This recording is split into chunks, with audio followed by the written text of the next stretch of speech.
দর্শক তারা হয়তো খেয়াল করেছেন যে বিগত ২-১ টি পর্বে আমরা ক্যারিয়ার নিয়ে আলোচনা করেছিলাম। তা তারই ধারাবাহিকতায় আমরা আজকের পর্বে আমন্ত্রণ জানিয়েছি আমাদের ঢাকা বিশ্ববিদ্যালয়ের প্রাণ রসায়নের ৩ জন অ্যালুমনাইকে, যারা নন একাডেমিক ক্যারিয়ার ট্র্যাকে তাদের ক্যারিয়ার গড়েছেন। আজকের এই পর্বে ক্যারিয়ার আড্ডা নিয়ে ছলে আলোচনা আমরা তাদের করেছিলাম। কাছ থেকে জেনে নিব তারই তারা ধারাবাহিকতায় কিভাবে আজকের এই নন একাডেমিক ক্যারিয়ার ট্র্যাকে গিয়েছেন এবং তার আদ্যোপান্ত। শুরুতেই আমি আমাদের আজকের যেই অতিথি তাদের সাথে পরিচয় করে নিচ্ছি। প্রথমে হচ্ছেন লায়লা মন্ডল আপু। আ উনি সুপারভাইজার হিসেবে কাজ করছেন holy cross hospital, German town, uh ইন্সপে আ ই ই as an inspector, CAP inspector আমেরিকাতে। আর এর সাথে আছেন মোশাররফ খান। আ তিনি বর্তমানে কর্মরত আছেন সুপারভাইজার হিসেবে ফুড অ্যান্ড নিউট্রিশন ডিপার্টমেন্ট, এবং উনি কাজ করছেন ministry of health and long term care কানাডার, গভর্নমেন্ট অফ কানাডার পক্ষে। আর আমাদের সাথে আছেন ওয়েস্ট কোস্ট থেকে জয়েন করেছেন রকি প্রামাণিক ভাইয়া। উনি কর্মরত আছেন সিএলআইএ ইন্সপেক্টর হিসেবে, এবং উনি ল্যাবরেটরি ফিল্ড সায়েন্সের ক্যালিফোর্নিয়া ডিপার্টমেন্ট অফ পাবলিক হেলথের সাথে কর্মরত আছেন। তো আমরা একে, একে সবার সাথেই একটু করে জেনে নিব। ১ম এ যাচ্ছি লায়লা আপুর কাছে।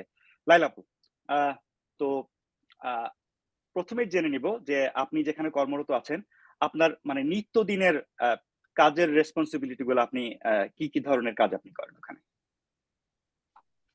Assalamu alaikum. Thank you, Asan, and I want to thank you, Shoaib Bhai and Divana Committee for inviting me today. I'm very excited and I'll share my experience. So, আমি বর্তমানে কর্মরত আছি Holy Cross hospital Silver Spring এবং জার্মান টাউনের anatomic pathology supervisor হিসাবে। So নিত্যদিনের responsibility বলতে যেটা বোঝায়, প্রধানত আমার কাজ হচ্ছে problem solving in any kind of problem that arises. I have 4 units in each hospital, which is histology, surgical pathology, immunohistochemistry, which is the cancer diagnosis center, এবং surgical pathology, এবং cytotechnology.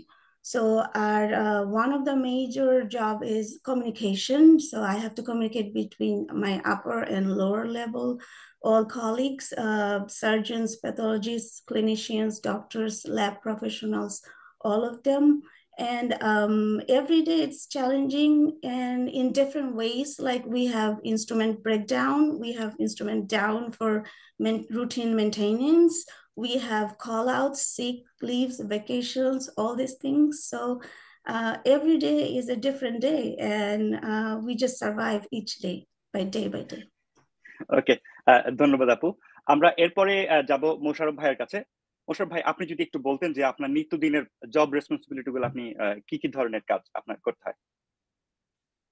আসসালামু আলাইকুম, ধন্যবাদ সবাইকে। আমি কাজ করি Region of Peel, that is one of the region of the Ontario. এখানে আমাদের 5টা মিউনিসিপ্যালিটি আছে। এই 5টা মিউনিসিপ্যালিটি যে ফুড অ্যান্ড নিউট্রিশন ডিপার্টমেন্ট, সেখানে আমি কাজ করি, এবং আমাদের আন্ডারে যেসব সরকারি লং টার্ম কেয়ার আছে সেগুলোকে আমরা নর্মালি সেখানেই কাজ করি। তো বেসিক্যালি আমার পজিশন হলো একজন সুপারভাইজার। তো আমার ডেইলি যে জবগুলো সেগুলোর ভিতরে হলো আমাদেরকে staffing issue, that is human management, তারপরে client, that is our resident and clients, তাদের যেসব খাবার, ফুড, তার ডায়েটিশিয়ানের অ্যাডভাইস অনুসারে তাদের ডায়েট প্রেসক্রাইবড, এগুলো। সেকেন্ড থিং থাকে এদের যে আমাদের কমিউনিটিতেও আমাদের এখান থেকে অনেক, আমরা অ্যারাউন্ড ডেইলি মেবি 400 to 500 মিল আমরা এখান থেকে প্রিপারেশন করা হয়, সেগুলো ডেলিভারি হয়। সেপারেট ডিপার্টমেন্ট আছে। তো এগুলো আমাদের মেইন কাজ। এর সাথে রিলেটেড থাকে প্রোডাকশন, এর সাথে রিলেটেড থাকে patient visit, audits, then public health issues, same time Ministry of Health and Long-Term Care, that is inspector issues too also. এগুলো আমাদের ডেইলি কাজ। এছাড়াও আমাদের কাজ থাকে যে ট্রাভেল শুটিং যেগুলো আছে, যেমন প্রত্যেকটা হোমে মনে করেন 10টা-12টা ডাইনিং রুম থাকে, প্রত্যেকটা ডাইনিং রুমের জন্য আলাদা ইন্সপেক্টর থাকে, টিম লিড থাকে, তারা সবকিছু করে। কিন্তু তারপরেও তাদের অ্যাসিস্ট্যান্স বা হেল্প এবং এদের সাথে কমিউনিকেট করা হচ্ছে one of the part of the job. So এভাবে দিয়ে চলে যায়। আচ্ছা ভাই, ছোট্ট একটা ফলো আপ কোশ্চেন, এটা কি হসপিটাল সেটআপে নাকি হচ্ছে নো, মানে? এটা হলো long term care set up. আচ্ছা আচ্ছা, ওকে, থ্যাংক ইউ। আমি আগে লং হসপিটালের সেট আপে ছিলাম ইন দ্য সেম রিজিয়ন। আমি মুভ করছি রিসেন্টলি, বছর খানেক হলো, কোভিড এর পরে আমি মুভ করছি আর কি লং টার্ম সেট আপে। আচ্ছা, ধন্যবাদ। আমরা এরপরে যাব রকিব অনেক ভাইয়ের কাছে। আপনার জন্য একই প্রশ্ন, মানে আপনার নিত্যদিনের যে জব রেসপন্সিবিলিটি গুলা কি কি?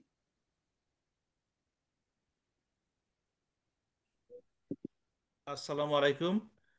আম, ধন্যবাদ আমাকে প্রশ্ন জিজ্ঞেস করার জন্য। তো আমার নিত্যদিনের কাজ হচ্ছে, আমার আসলে 60-70% সময় আমি ট্রাভেল করি, আর বাকি সময় আমি অফিসে যাই। তো ট্রাভেল মানে আমার কাজ হচ্ছে গিয়ে বিভিন্ন ক্লিনিক্যাল ডায়াগনস্টিক ল্যাবরেটরি, যেমন হসপিটাল, ডাক্তারের অফিস অথবা বিভিন্ন ডায়াগনস্টিক সেন্টার যেখানে আছে, আহ, এদের এইখানে যাই আর কি, ইন্সপেকশনে যাই। তো ইন্সপেকশনে কেন যাই? আমি ক্যালিফোর্নিয়া স্টেট সরকারে চাকরি করি। তো আমাদের যে সেকশনটা, এই সেকশনটা ওই ফেডারেল যে গভর্নমেন্ট আছে, সেই গভর্নমেন্টের যে রেগুলেশন আছে এটাকে ক্লিয়া বলে, CLIA, আমরা এটাকে ইনফোর্স করি আর কি। তো ইনফোর্সমেন্ট হচ্ছে প্রতি 2 বছরে আমাদের এসব ল্যাবরেটরির যে লাইসেন্স আছে, বিজনেস লাইসেন্স আছে, এই লাইসেন্সকে রিনিউ করতে হয়। এই রিনিউ করার উদ্দেশ্যে, রিনিউ করার আগে আর কি, আমাদের ইন্সপেকশন করতে হয় তা ঠিকঠাক মতো কাজ করছে কিনা। তারপরে আমরা তাদেরকে রিসার্টিফিকেশনের জন্য ওকে করি আর কি। তো আহ, যখন ওকে করি তখন তারা ফেডারেল গভর্নমেন্ট থেকে সার্টিফিকেশনটা পায় আর কি। তো আমি যদিও স্টেট এমপ্লয়ি, কিন্তু আমি ফেডারেল গভর্নমেন্টের কন্ট্রাক্ট এমপ্লয়ি আর কি। কিন্তু আমার সব বেনিফিট সব সম্পূর্ণ হচ্ছে গিয়ে ক্যালিফোর্নিয়া স্টেটের আর কি। তো ভালোই আর কি। এটা এটা আমার সারাদিনের কাজ আর কি। প্রায় প্রতিদিনই 1 থেকে 2টা ল্যাবে আমাকে ভিজিট করতে হয়, বিভিন্ন ধরনের lab, histopathology lab, haematology lab, অথবা হসপিটাল ল্যাব যেখানে সব কিছুই আছে, হ্যাঁ, অথবা ক্যাপ অ্যাক্রিডাইটেড ল্যাব, অথবা কোলা, অথবা জয়েন্ট কমিশন। কিছু প্রাইভেট অর্গানাইজেশন আছে যেমন ক্যাপ, কোলা, জয়েন্ট কমিশন, তাদেরকেও আমরা ইয়ে করি আর কি, ভেরিফাই করি যে তারা ঠিক মতো তাদের ইন্সপেকশনগুলি করছে কিনা। ওকে, মানে সেক্ষেত্রে আমরা ধরে নিতে পারি যে একদম আমরা মোটা দাগে ইন্সপেক্টর বলতে যেটা বুঝি, আপনাকে সেটাই করতে হয়। বাট এই ক্ষেত্রে আপনার হচ্ছে যে আপনি যেই CLIA ইন্সপেক্টর এবং ল্যাব গুলাতে যেতে হয়। তো এখন আমার আপনাদের তিনজনের জন্য একটা কমন প্রশ্ন আবারও, সেটা হচ্ছে যে আপনারা সবাই বায়োকেমিস্ট্রি, মলিকুলার বায়োলজি থেকে আন্ডারগ্রেড এবং মাস্টার্স করেছেন, তারপর নন একাডেমিক একটা ক্যারিয়ার দিকে গিয়েছেন, এবং আপনারা এখন সবাই কর্মরত আছেন এবং মোটামুটি সবাই স্টাবলিশ। সেই ক্ষেত্রে আমি লাইলাপুর থেকে শুরু করবো আবারও। আহ, কেন বা কিভাবে আপনারা এমন একটা নন একাডেমিক ক্যারিয়ার ট্র্যাকের দিকে গেলেন? কারণ গিভেন দ্য ফ্যাক্ট আপনার বন্ধু বান্ধব, ইভেন লাইলাপুর ক্ষেত্রে তো আপনার হাজবেন্ড, ওনারা সবাই অ্যাটলিস্ট একটা পয়েন্ট পর্যন্ত একাডেমিক ক্যারিয়ারই ছিলেন। লাইলাপু।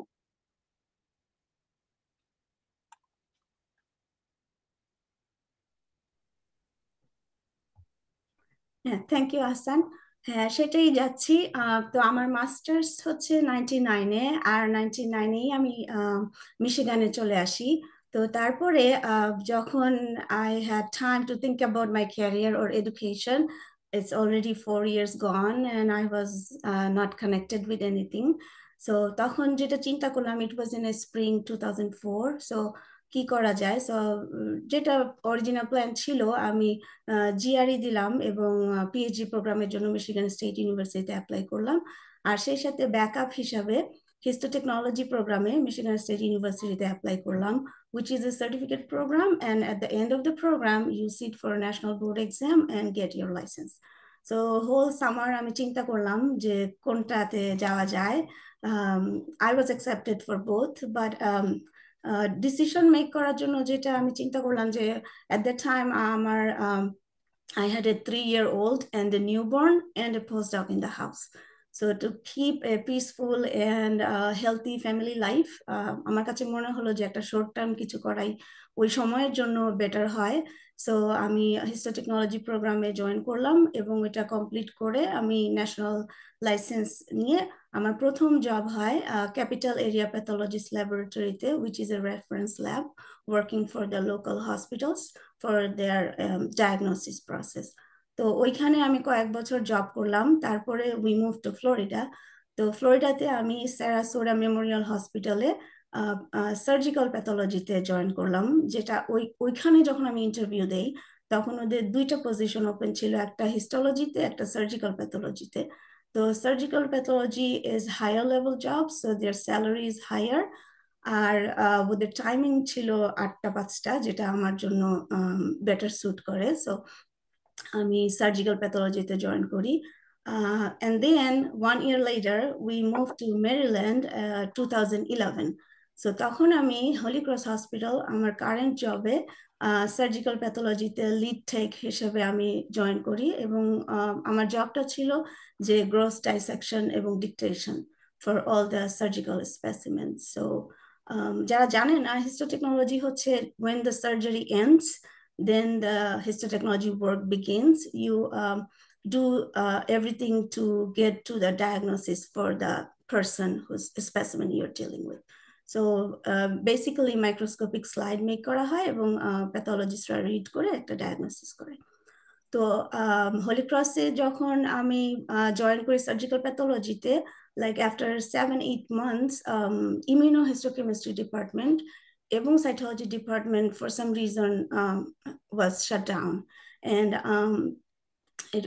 it was for me time to take over. So the supervisor was no longer. So with the new supervisor and myself, we together reopened the immunohistochemistry lab, which is the whole cancer diagnosis center, and also the cytotechnology lab. Jodio histotechnology সাথে cytotechnology is not together, but our Michigan lab, I was volunteering to cytology department. So I knew cytology techniques. So, and then I was promoted to technical specialist for the immunohistochemistry department and doing all the cancer diagnosis and bringing more antibody testing in-house and doing the optimization and validation. So after 2 years, as I was serving as interim supervisor because the supervisor was gone. So at the same time, when I moved to Holy Cross, I started my MBA, and Holy Cross was paying for it. So that was a good thing. Not totally, but most of it. And I became the trainer for all the new employees because I had a good hold on all 4 divisions, histology, cytology, and surgical pathology and immunohistochemistry. And also I was a CAP inspector from Michigan, which is like you get the training and get the license and you became a CAP inspector. এখানে আছে Rocky Bhai, উনি তো clear inspector, so he's more knowledgeable. He can talk about the inspection things.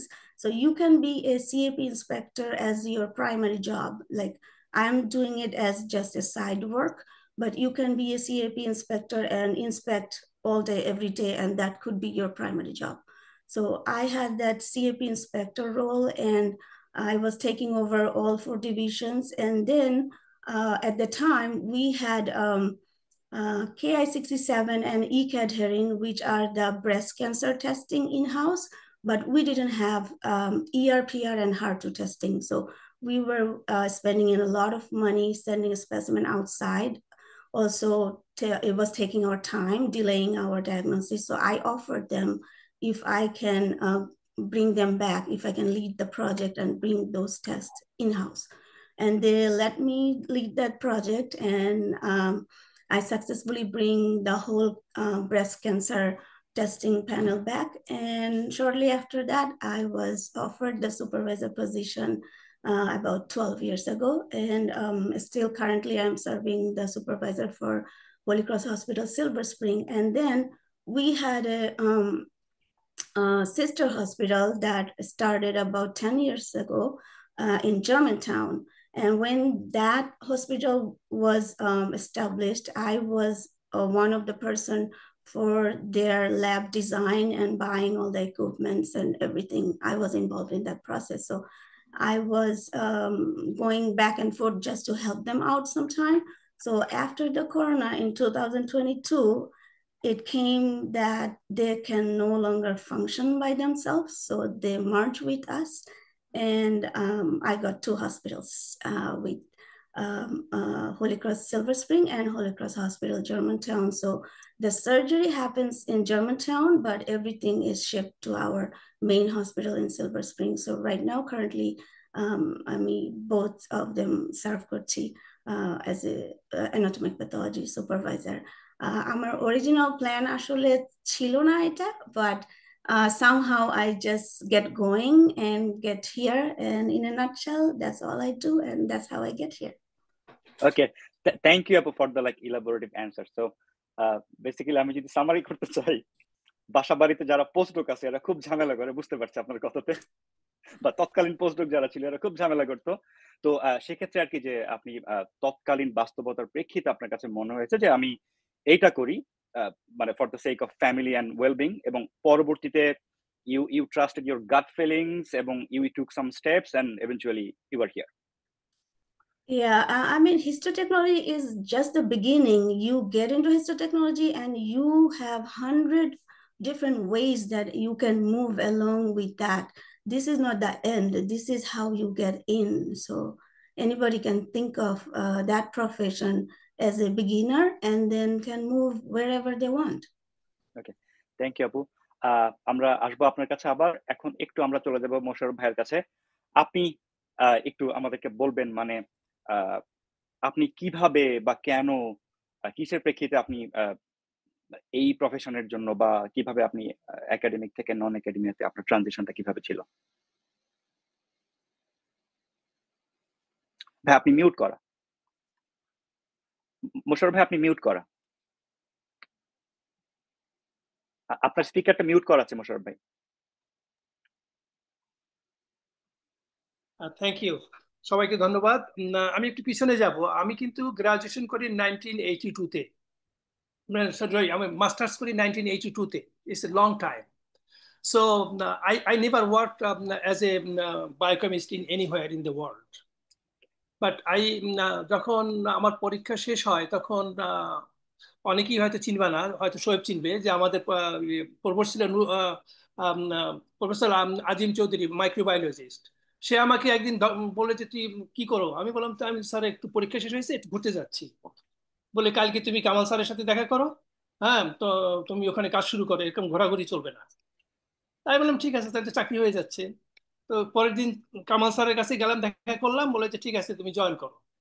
তখন আমি প্রথম nutrition ডিপার্টমেন্টে join করি। ওখান থেকে আমার নিউট্রিশনের পথ খোলা হলো, ওখানেই আমি শুরু করি। ওখানে আমি কিছুদিন চাকরি করি, তারপরে আমি মুভ করলাম মিডল ইস্টে, সৌদি আরবে। আমি ওখানে 18 ইয়ার্স ছিলাম। আমি ডায়েটিশিয়ান হিসেবে চাকরি করতাম, এবং তখন আমি ডায়েটিটিক্স আর নিউট্রিশনের পরে আমার মেম্বারশিপ আমার ছিল। হ্যাঁ, এরপরে আমি যখন 2000-এ মুভ করি টু কানাডাতে, তখন আমি চিন্তা করলাম যে আমি কি জব করব। আমি তো আগের ফিল্ডে যাব না অন্য কোনো ফিল্ডে যাব। তো মিডল ইস্টে যখন আমি জব করতাম তখন হসপিটালে জব করেছি, মিনিস্ট্রি অফ হেলথের হেড অফ দ্য ডিপার্টমেন্টেও আমরা জব করছি। ওখানে আমি নিউট্রিশন ল্যাবে জব করছি, তারপরে ইন্সপেক্টর হিসেবে জব করছি, তারপরে রিসার্চে জব করছি, community research. I have 5 publications on community research in different journals in the world, even American Journal of one of the important journal, Pakistan Journal of Nutrition, and so the Journal of Nutrition too. So anyway, তো আমি চিন্তা করলাম যে it's completely different. কানাডাতে job কিন্তু তো সহজ না, খুবই হার্ড। জব মার্কেট খুব ভালো না। তো আমি একটু রিসার্চ করলাম যে আসলে কোন ফিল্ডে যাওয়া যায়, আমি কি আমার অরিজিনাল ফিল্ডে যাব না অন্য কোথাও যাব। তো আমি ডায়েটিশিয়ানস অফ কানাডাতে যোগাযোগ করলাম যে আমি জব খুঁজতেছি এবং আমার ডিগ্রিটা আপডেটেড কিনা, মেম্বারশিপ ওকে কিনা। ওরা আমাকে বললো যে আমাকে 8 ক্রেডিট করতে হবে। আমাকে লিস্ট পাঠালো যে এই 8 ক্রেডিট করলে তুমি তখন ইয়ে পাবা, রেসিডেন্সি পাবা, রেসিডেন্সি পেলে তারপরে তুমি মেম্বারশিপ পাবা, এর আগে তুমি মেম্বারশিপ পাবা না। তো আমি 8 ক্রেডিট করতে গেলে তো আমার তো 2 বছর লেগে যাবে। আমি চিন্তা করলাম তা ঠিক আছে, অন্য কি করা যায়। তাহলে আমি দেখি হসপিটালে ফুড অ্যান্ড নিউট্রিশন ডিপার্টমেন্টে ম্যানেজমেন্টে কোনো জব পাওয়া যায় কিনা, যেহেতু আমার এক্সপিরিয়েন্স আছে। তো আমি ইন্টারভিউ দিলাম কয়েকটা বড় বড় হসপিটালে, Toronto general hospital, Prince Margaret hospital, এরকম বড় বড় হসপিটাল, যেহেতু আমার অনেক ভালো এক্সপিরিয়েন্স আছে। ওরা ইন্টারভিউতে ওরা স্যাটিসফাইড, আমাকে জব দিবে, আমাকে অফার বলে যে 2-1 দিন পরেই তোমাকে জানাবো, তোমাকে আমরা নিব, তোমার অনেক ভালো এক্সপিরিয়েন্স আছে। এক সপ্তাহ পরে আমাকে যখন নক করলাম, বলো যে না আমরা তো পাচ্ছি না, এখানে আমি একজন পেয়ে গেছি যার সে সবকিছু মিট করে, না তোমার তো মেম্বারশিপ নাই। তো আমি কি মেম্বারশিপ এটা? বলে CSNM, Canadian society for nutrition management. তোমার নিউট্রিশন ম্যানেজমেন্টে তোমার অ্যাক্রিডিটেশন নাই, তোমার মেম্বারশিপ না হলে আমরা নিতে পারতেছি না। তখন আমাকে বললো, এবং ওই বছরই বললো যে this is the first year, এটা government legislative must have CSNM certification, otherwise we can't take you. আমি বললাম যে ঠিক আছে, তাহলে তো সেটাই আগাইতে হবে, এর তো চয়েস নাই আমার। তখন আমি যোগাযোগ করলাম সার্টিফিকেশনের জন্য, পোস্ট গ্রাজুয়েশন ডিপ্লোমা করার জন্য। তো ওরা বললো যে তোমার তো এখানেও কিছু ক্রেডিট করতে হবে। তো আমি বললাম কি কি ক্রেডিট? ওরা বললো তোমাকে অ্যাকাউন্টিং করতে হবে, তারপরে হিউম্যান ডেভেলপমেন্ট করতে হবে, এরকম অনেক কিছু, ফুড সেফটি করতে হবে, অনেক কিছু আমাকে ধরাই দিল যে এগুলো করতে হবে।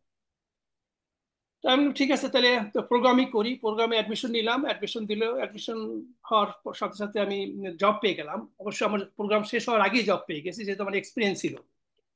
তো আমাকে মেম্বারশিপ, স্টুডেন্ট মেম্বারশিপ পাওয়ার সাথে সাথে আমাকে জব হয়ে গেল হসপিটালে। তখন আমি হসপিটালে শুরু করি, এভাবে আমার যাত্রা। এটা কি ভাই ওই হসপিটালটাতে যেখানে আপনাকে বললো যে তোমার আমি আমি এটা এই জবটা পেয়েছি। আমি আসলে কি, আমি বিভিন্নভাবে রিসার্চ করছি যে আমি জবটা কোথায় করব। আমি দেখলাম যে আমি হলাম new immigrant, right? I born in Bangladesh. I cannot compete with these graduates who is coming from this country, right? I face this issue. যে কারণে আমাকে প্রিন্স মার্গারেটে নেয় নাই, যেহেতু আমার CSNM ছিল না। পরে আমি চিন্তা করলাম যে ঠিক আছে, টরন্টো ডাউনটাউনে জব না খুঁজে I can move either east or west or north or south. So little suburb, 20 kilometers far from the central city center. আমি সেখানে একটা হসপিটালে আমি প্লেসমেন্টে গেলাম, ওরা আমাকে হায়ার করলো অ্যাডভান্স। মানে ওরাই আমাকে বললো, লুফে নিল, বলে যে হ্যাঁ আমরা তোমাকে নিবো, আমাদের দরকার, আমার এক্সপিরিয়েন্স আছে তো অনেক, সেই জন্য আমাকে নিয়ে নিল। ওখানেই আমার যাত্রা শুরু হলো ফুড অ্যান্ড নিউট্রিশনে। তখন প্রথম আমাকে জব দিল nutrition technologist, just set up the diet, create the diet, analysis the nutrition, all these things, all the diets, all everything, simple way. I start slowly. আমি দেখলাম যে এটাই সবকিছু না, এতে আমার খুব একটা ভালো ডেভেলপমেন্ট হবে না, গ্রোথ হবে না, এবং আমি financially I not be gain. I have to go to the management side. Then I move to the supervisor side. I call the nutrition technology side. তো সুপারভাইজার সাইডে গেলাম। আমি বছর 2 ভিতরে আমি ম্যানেজার পজিশন পেলাম অনেক বড় একটা হসপিটালের, যেটা 800 বেড। এরপরে অন্য একটা হসপিটাল, 2টা হসপিটালের ম্যানেজার হলাম। এইভাবেই আমার চলতে থাকলো লাইফটা আর কি। আমি কোনোদিনই ফুড অ্যান্ড নিউট্রিশন ছাড়া অন্য কোথাও চাকরি করি নাই। তবে আমি এটাকে বলা যাবে না যে কমপ্লিটলি বায়োকেমিস্ট্রির বাইরে, কারণ হারুন কাদের স্যার আমাদের যে নিউট্রিশন পড়াইতো, ওটা আমাকে যথেষ্ট ইনফ্লুয়েন্স করছে, এবং ওটাকে ধরেই কিন্তু আমার জীবনের পথ চলা, এবং ultimately I am successful. I am very much satisfied what I am doing. Still, I am just connecting with the resident patient or resident, reviewing their nutritional status, daily basis. It's monthly. At least I have to review at least 30 to 40 resident. That is compulsory. I have to meet with their family. I have to attend the care conference. All these things we have to do. Sometimes I do legal side, I do the management side, staffing issues. Sometimes around 40%. I have a $3 million budget. Wow. That I have to deal that one. That is in my budget. Okay. I have to spend that money. So it is a mixed job, but it is a challenging job, but it is very exciting job actually. Okay. So I enjoyed from the beginning. I enjoyed still more. Now it is more flexible and more easy for me. Okay. Thank you, Mosharraf bhai. So দুইটা কি যেটা আমি বলতে চাই, কেউ যদি move করতে চায় without certification or membership, they will not be able to achieve this position. Thank you Recently, Musharraf ভাই recently, এটা আমাদের once again, recently from India, lot of students are coming. They are admitting to the management program, nutrition management program, and within they are coming for placement when we hired them. So this is very simple way, shortcut way to establish yourself, and it's very it's a good job, I think. Okay okay thank you Musharraf ভাই sir দুইটা কি takeaway আপনার এখান থেকে আমি পাচ্ছি এক প্রথমত যখন আমরা নিউ ইমিগ্রেন্ট তখন হয়তোবা আমাদেরকে একটু ভাবতে হবে যে আমি বর্তমানে যে শহরটাতে আছি এই জায়গাটাতে হয়তো কম্পিটিশন অনেক বেশি সেই ক্ষেত্রে হয়তো একটু Competitive, very একটু competitive. একটু পেরিফেরি থেকে হয়তো চিন্তা করতে হবে বা সাময়িক সময়ের জন্য যে হয়তো আমি জানি আমার আমার আমার পটেনশিয়াল বা আমার ক্যাপাবিলিটি অনুযায়ী হয়তো একটু নিচু থেকে শুরু করতে হবে এবং গ্র্যাজুয়ালি উইল বি দেয়ার এটা Yes. ফার্স্ট থিং আর সেকেন্ড এটা হয়তো আমি আমার পরবর্তী কোনো একটা প্রশ্ন হয়তো আসতো বাট আপনি অলরেডি বলে দিয়েছেন যে অর্থাৎ আমাদের প্রাণরসায়ন অনুপ্রাণ বিজ্ঞান বিভাগের যে পড়ালেখাটা আমরা করে এসেছি সেখানে আন্ডারগ্রেড বা মাস্টার্সে অ্যাটলিস্ট আপনার ক্ষেত্রে পুরোটাই আপনার কাজে লেগেছে বা অন্তত হারুন কাদের স্যারের সাথে আপনি হারুন ইউসুফ স্যারের সাথে যেই আপনার কোর্সগুলো ছিল বা যেই কাজ আপনি ওনার সাথে করেছেন তার প্রায় পুরোটাই আপনার এইখানে প্র্যাকটিক্যালি আপনার কাজে লেগেছে আর আরেকটা জাস্ট ছোট্ট করে রকি ভাইয়ের কাছে যাওয়ার আগে জাস্ট একটা জিনিস ছোট্ট করে জানতে চাইবো মোশাররফ ভাইয়ের কাছে যে আপনার যে সিএনএম যেটা এই যে সার্টিফিকেশনটা এইটা আপনি কোন সময়টাতে করেছেন ক্যারিয়ারের বা কত লম্বা সময়ের ছিল বা কোন ইউনিভার্সিটি কোর্স বা এটা হলো CSNM, Canadian Society for Nutrition Management.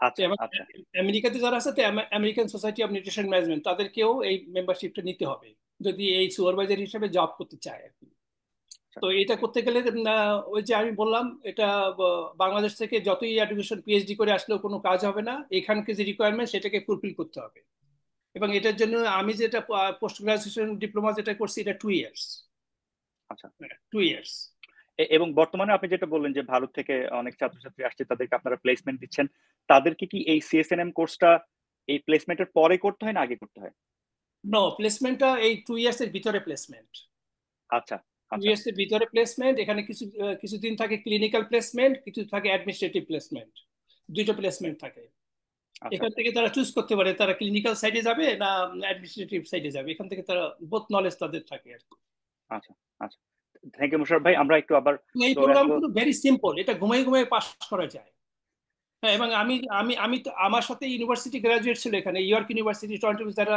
Social সায়েন্সে গ্রাজুয়েশন করে তারা আমার সাথে স্টুডেন্ট ছিল ওরা কম্পিট করে পারে না আমি ফার্স্ট ছিলাম আমি অ্যাওয়ার্ড পাইছি কিন্তু ওরা কিছুই আমাদের সাথে করতে পারে না ওরা কোনো নলেজই নাই মাইক্রোবায়োলজি যখন পড়াইতো যে আরটি ছিল সে বলতো যে তুমি অ্যান্সার করবো না বসে থাকো তুমি কোনো অ্যান্সার করবে কারণ আমি আরো ডিপে অ্যান্সার করতাম যখন ডিজিজ গুলো পড়াইতো ওরা ওরা আমাদের সাথে কিছুই কম্পিট করতে পারতো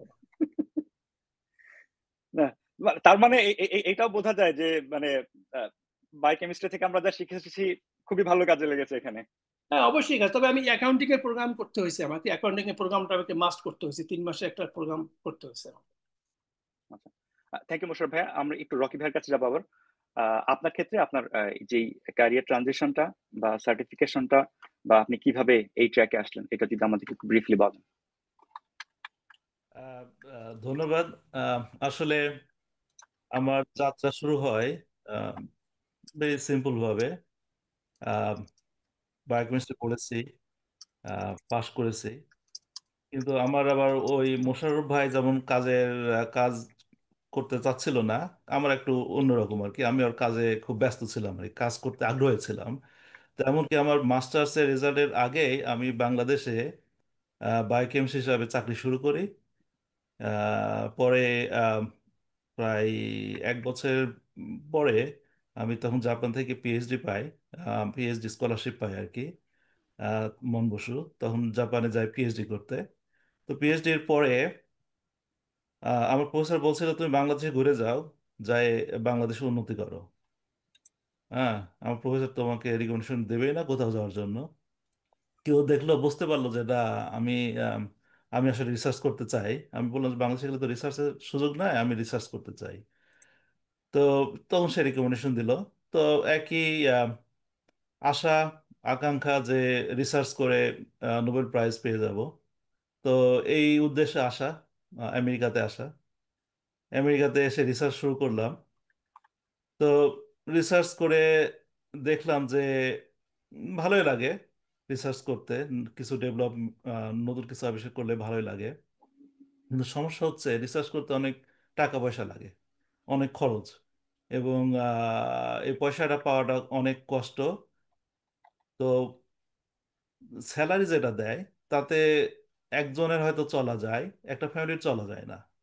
হ্যাঁ, যদি ছেলে মেয়ে নেয় তখনও কেউ, অনেক কষ্ট চলতে হবে, মানে আহ, গরিবের হারে চলতে হবে তখন এই আমেরিকাতে। আমার তখন স্যালারি ছিল হচ্ছে $25,000 বছরে। হ্যাঁ। ভাই, তো এটা কত সালের কথা বলছেন? 2000 সাল। এটা ওয়েস্ট কোস্টে না ইস্ট কোস্টে? আমি প্রথমে গেছিলাম শিকাগো, মিড। আচ্ছা আচ্ছা, মিড ওয়েস্টে, আচ্ছা আচ্ছা। তো আহ, তো যেটা হয় আর কি, তো ভালোই রিসার্চ করলাম। কিন্তু রিসার্চের সমস্যা হচ্ছে গিয়ে আহ, মানে কোথায় রিসার্চ করতে যাচ্ছে যাচ্ছেন আপনারা, এটার উপরে ডিপেন্ড করে সাকসেস উপরে, আপনি কত ট্যালেন্ট এটার উপরে না। হ্যাঁ, আপনি যদি হার্ভার্ড মেডিকেলে যান, আপনি যদি অন্য কোথাও যান, তো এটা একটু অন্য ধরনের আর কি। তো যাই হোক, তো রিসার্চের জব বেশি দিন থাকে না, প্রজেক্ট চলে যায়, আবার নতুন করে শুরু করতে হয়, নতুন ল্যাবে যেতে হয়। তো আমি প্রায় পোস্ট ডক্টরাল ফেলোশিপ আর কি অনেক বছর করছি, 5-6 বছর করছি। পরে দেখলাম না, এভাবে তো চলবে না। পরে একটা কোম্পানিতে সায়েন্টিস্ট হিসাবে, রিসার্চ সায়েন্টিস্ট হিসেবে চাকরি নিলাম।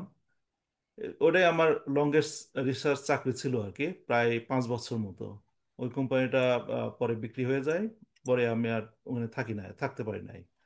পরে যখন আবার রিসার্চে গেছি, কিন্তু রিসার্চ করা ছাড়া তো আর উপায় নাই, এটাই চিন্তা করছি যে আমাকে তো রিসার্চ করে খাইতে হবে আর কি। আহ, বেতন যাই পাই, তো চলে যায়। কিন্তু মুভ করতে হয় বছরে, আহ, 1 বছর, 2 বছর, 3 বছর পর পর। তো ফাইনালি আমি তখন ক্যালিফোর্নিয়া আসি, একটা সুযোগ পাই যে ওই ঠান্ডার জায়গা থেকে এখন গরমের জায়গাতে আসার। তো অনেক অনেক অফার ছিল। আমি হার্ভার্ড মেডিকেল স্কুলেও গেছিলাম, কিন্তু চুজ করলাম ক্যালিফোর্নিয়া। ক্যালিফোর্নিয়া আসছে, এখানে এসে আমার রিসার্চ ক্যারিয়ারটা একদম নষ্ট হয়ে যায় আর কি। হ্যাঁ, একটা আশা নিয়ে আসছিলাম। পরে আহ, এখানে যে যারা রিসার্চ করতাম, তার কিছুই ছিল না। পরে সে সে আরেকজনের ল্যাবে আমাকে বসাইছিল, কিন্তু তার সাথে আমার একটা সমস্যা ছিল, তার এক্সপেরিমেন্ট ডিজাইন নিয়ে সমস্যা আর কি। তো তার আমি কিছু ভুল ধরছিলাম। তো সেখান থেকে আমার রিসার্চ ক্যারিয়ার করে দিছে, আমাকে বাদ দিয়ে দিল। পরে আর কি করব, এখন তো কিছু করে খাইতে হবে। আমি আসলে ইচ্ছাকৃত অনিচ্ছাকৃত ভাবে এখন কাজে আসছি আর কি। তো কিছু খাইতে হবে, এখন চাকরি তো খুঁজতে হবে। তো চাকরি খুঁজতে খুঁজতে মনে করেন যেখানে চাকরির জন্য যাই, আহ, নেয় না কেউ, রিসার্চে তো নেয় না, কারণ রেকমেন্ডেশন লেটার নাই। আর অন্য কোনো ল্যাবে যদি যায়, টেকনিশিয়ান হিসেবে কেউ নেয় না। তো ভাবলাম যে ঠিক আছে, যে চাকরি অ্যাপ্লিকেশন করতে থাকি, তো একটা ক্লিনিক্যাল ল্যাবে, ক্লিনিক্যাল ডায়াগনস্টিক ল্যাব আর কি, সেখানে চাকরি অ্যাপ্লিকেশন করলাম। তো তারাও তো নেবে না, যেহেতু আমি ওভার কোয়ালিফাইড। পরে কিছুদিন পরে সে একই ল্যাবে তাদের একটা রিসার্চ অ্যান্ড ডেভেলপমেন্টে একটা পজিশন ওপেন হয় আর কি। তখন তারা আমাকে সেখানে নিল। তো আমার কাজটা, আমাকে দিল হচ্ছে গিয়ে test validation. As a clinical বিভিন্ন টেস্ট আছে, এগুলো ভ্যালিডেশন করতে হবে এবং নতুন টেস্ট নিয়ে আসতে হবে। তো আমি সেটা করলাম কিছুদিন করার পরে আহ, ওই দেখলাম যে ওখানে যারা টেস্ট করে আর কি, যারা মানে পেশেন্টের স্যাম্পল যারা টেস্ট করে, তাদের আবার লাইসেন্স আছে এখানে ক্যালিফোর্নিয়াতে। লাইসেন্স ছাড়া ওই টেস্টগুলো, পেশেন্টের স্যাম্পলগুলো ধরতে দেয় না। আমার তো কোনো লাইসেন্স নাই। তো আমি শুধু টেস্ট ডেভেলপমেন্ট করি আর ওদের কাছে দিয়ে দিই। তখন ওরা যখন স্যাম্পল আসে তখন ওরা টেস্ট করে। তো ওদের সাথে আমার স্যালারি ডিফারেন্স হচ্ছে ডাবল আর কি। আমি ওদের সাথে অল্প অর্ধেক পাই, ওরা পায়, আমি ডাবল পাই। অথচ ওদের ব্যাচেলর ডিগ্রি আর আমার হচ্ছে ডক্টরেট ডিগ্রি। তো দেখলাম ঠিক আছে, ওই সার্টিফিকেট কীভাবে নেওয়া যায়, লাইসেন্স কীভাবে নেওয়া যায়। পরে আমি অ্যাপ্লিকেশন করলাম এখানে ক্যালিফোর্নিয়া স্টেটে, ওরা লাইসেন্স দেয় আর কি। তো আমার অ্যাপ্লিকেশন, আমার এডুকেশন, তারপরে আমার এক্সপিরিয়েন্স, আমি শিকাগোতে কিছু কাজ করছিলাম, ক্লিনিক্যালের কাজ করছিলাম যখন রিসার্চ করছি।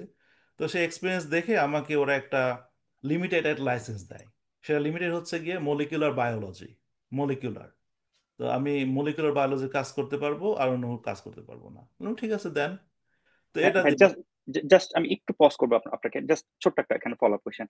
মানে ব্যাপারটা কি এরকম যে আপনাকে এর জন্য আর এক্সট্রা কোনো কোর্স ওয়ার্ক করতে হয়নি, আপনার প্রিভিয়াস এক্সপেরিয়েন্সের উপর ভিত্তি করে ওরা আপনাকে লিমিটেড লাইসেন্সটা দিল, ব্যাপারটা কি এরকম? আহ, তো লিমিটেড লাইসেন্স দিলে হচ্ছে গিয়ে যে লাইসেন্সের কথা আমি বলছি সেটা হচ্ছে ব্যাচেলর ডিগ্রি লাইসেন্স। তো আহ, এটা আমি যখন অ্যাপ্লিকেশন করলাম তখন আমাকে আমার ব্যাচেলর ডিগ্রির ট্রান্সক্রিপ্ট, এ দেশে তো ট্রান্সক্রিপ্ট লাগে, বাংলাদেশে তো ট্রান্সক্রিপ্ট ওরা কিছু বোঝে না। তো এই ট্রান্সক্রিপ্ট নিয়ে আসতে আমার বাংলাদেশে পড়ালেখা করতে আমি যেটা খরচ করছিলাম তার চাইতে দ্বিগুণ টাকা খরচ করতে হয়েছে আমাকে বাংলাদেশে শুধু ট্রান্সক্রিপ্টটা নিয়ে আসতেই। হ্যাঁ, কারণ বাংলাদেশে ট্রান্সক্রিপ্ট এখানে ভার্সিটি থেকে সরাসরি মেল করতে হয়। হ্যাঁ, এটা তো পার্সোনালি নেয় না। তো অনেক কষ্ট হয়েছে আর কি। তো যাই হোক, তো ট্রান্সক্রিপ্ট নিয়ে আসার পরে ওরা আমার একাডেমিক যে ব্যাকগ্রাউন্ডগুলো ছিল তারা অ্যাকসেপ্ট করছে। তারপরে আমার যে ক্লিনিক্যাল কিছু এক্সপিরিয়েন্স ছিল সেটা অ্যাকসেপ্ট করছে। তারপর আমাকে বলতে থাকে তোমাকে একটু পরীক্ষা দিতে হবে, বোর্ড বোর্ড পরীক্ষা। তো আমাকে বোর্ড পরীক্ষা আমি দিলাম, বোর্ড পরীক্ষা দিয়ে পাশ করলাম। হ্যাঁ, তো বোর্ড পরীক্ষা পাশ করতে এবার কষ্ট হয় নাই। আমার বউ তো ভাবছে যে আমি পাশ করতে পারবো না, আমি যেহেতু কোনো পড়ালেখা করছি না। হ্যাঁ, তো তারপর পাশ করলাম, পাশ করার পরে ওরা আমাকে লাইসেন্সটা দিল আর কি। হ্যাঁ, তো আম, এই লাইসেন্সটা এখানে ক্যালিফোর্নিয়াতে যে লাইসেন্সটা আর কি, এই লাইসেন্সটা খুবই ভালো একটা লাইসেন্স। এই লাইসেন্সটা থাকলে পরে বিভিন্ন ক্লিনিক্যাল ল্যাবরেটরিতে চাকরি করা যায় এবং এখানে খুবই কদর আছে এই লাইসেন্সটার। কারণ আমি দেখি এখানে আসে কি, ফিলিপিন থেকে অনেকে আসে এবং তারা ফিলিপিন থেকে কি পড়ে আসছে আমি ঠিক জানি না, তাদের নলেজ এত বেশি না, কিন্তু তারা ক্লিনিক্যাল সায়েন্টিস্ট, ল্যাব সায়েন্টিস্ট বলে। তারা এখানে ক্লিনিক্যাল ল্যাব সায়েন্টিস্ট হিসেবে চাকরি করে। আহ, তো আমি দেখি আমাদের বায়োকেমিস্ট্রিতে আমরা যা পড়ি আর কি, তো আমাদের যে ব্যাকগ্রাউন্ড আছে, আমরা যদি এই লাইসেন্সটা নিতে পারি তাহলে আম, এখানে খুব চাকরির ভালো একটা ইয়ে আছে, যদিও এটা ব্যাচেলর ডিগ্রির, ডক্টরেট ডিগ্রি না। তো আহ, এটা আর কি আমার তখন প্রাইভেট চাকরি করলাম এই লাইসেন্সটা নিয়েই।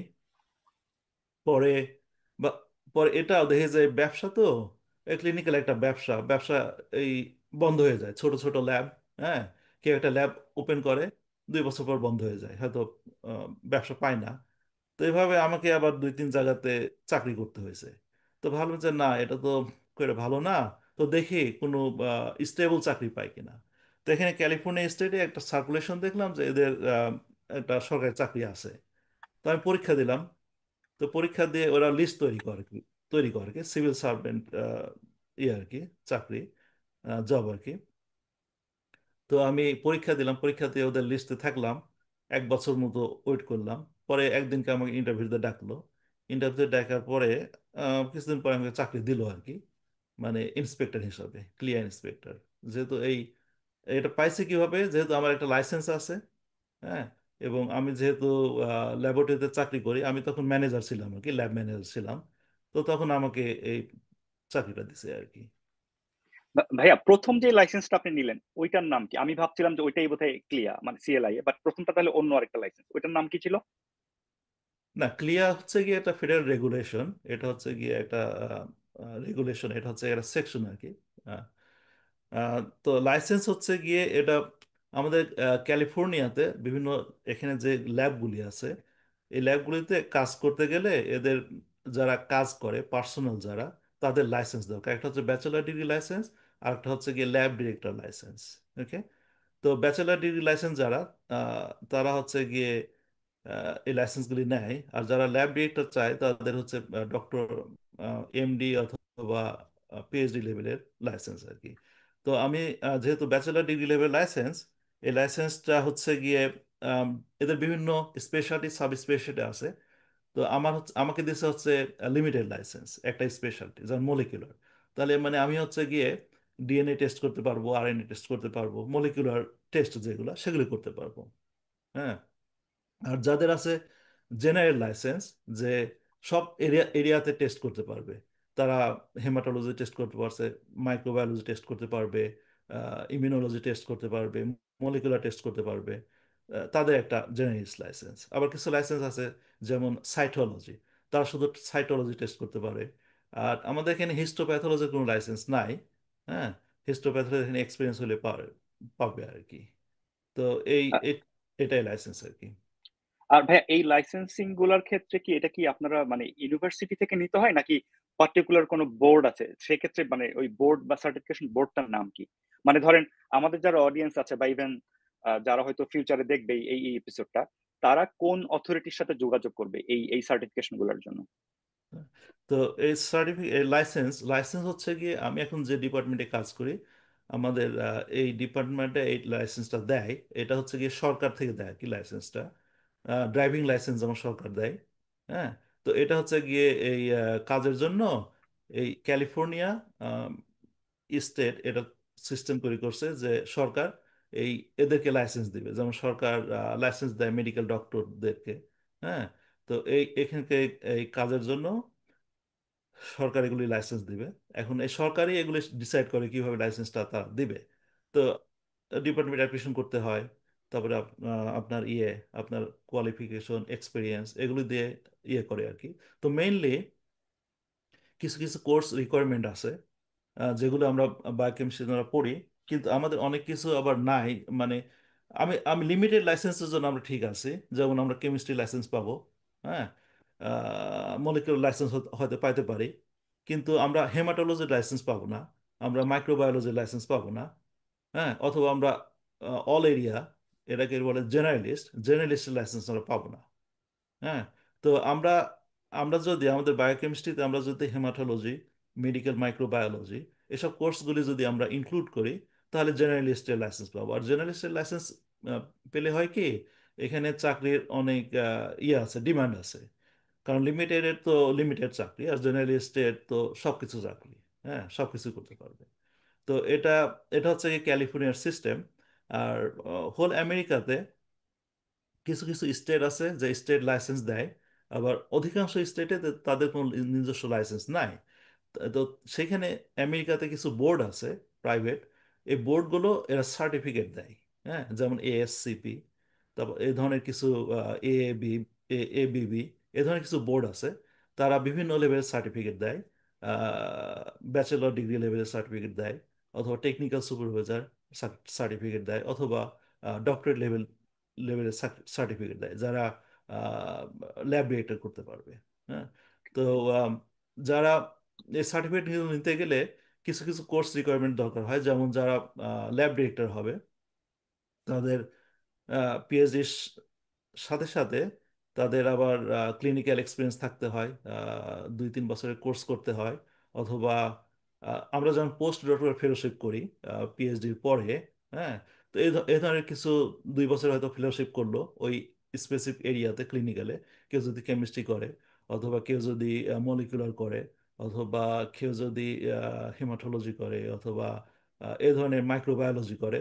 তো ওই ধরনের বিভিন্ন বোর্ড আছে আমেরিকাতে, ওই বোর্ড থেকে তাদেরকে সার্টিফিকেট দেয় আর কি। এবং ওই আচ্ছা, সার্টিফিকেটগুলো যদি নেয়, তখন তারা ল্যাব ডিরেক্টরশিপ হতে পারে আর কি।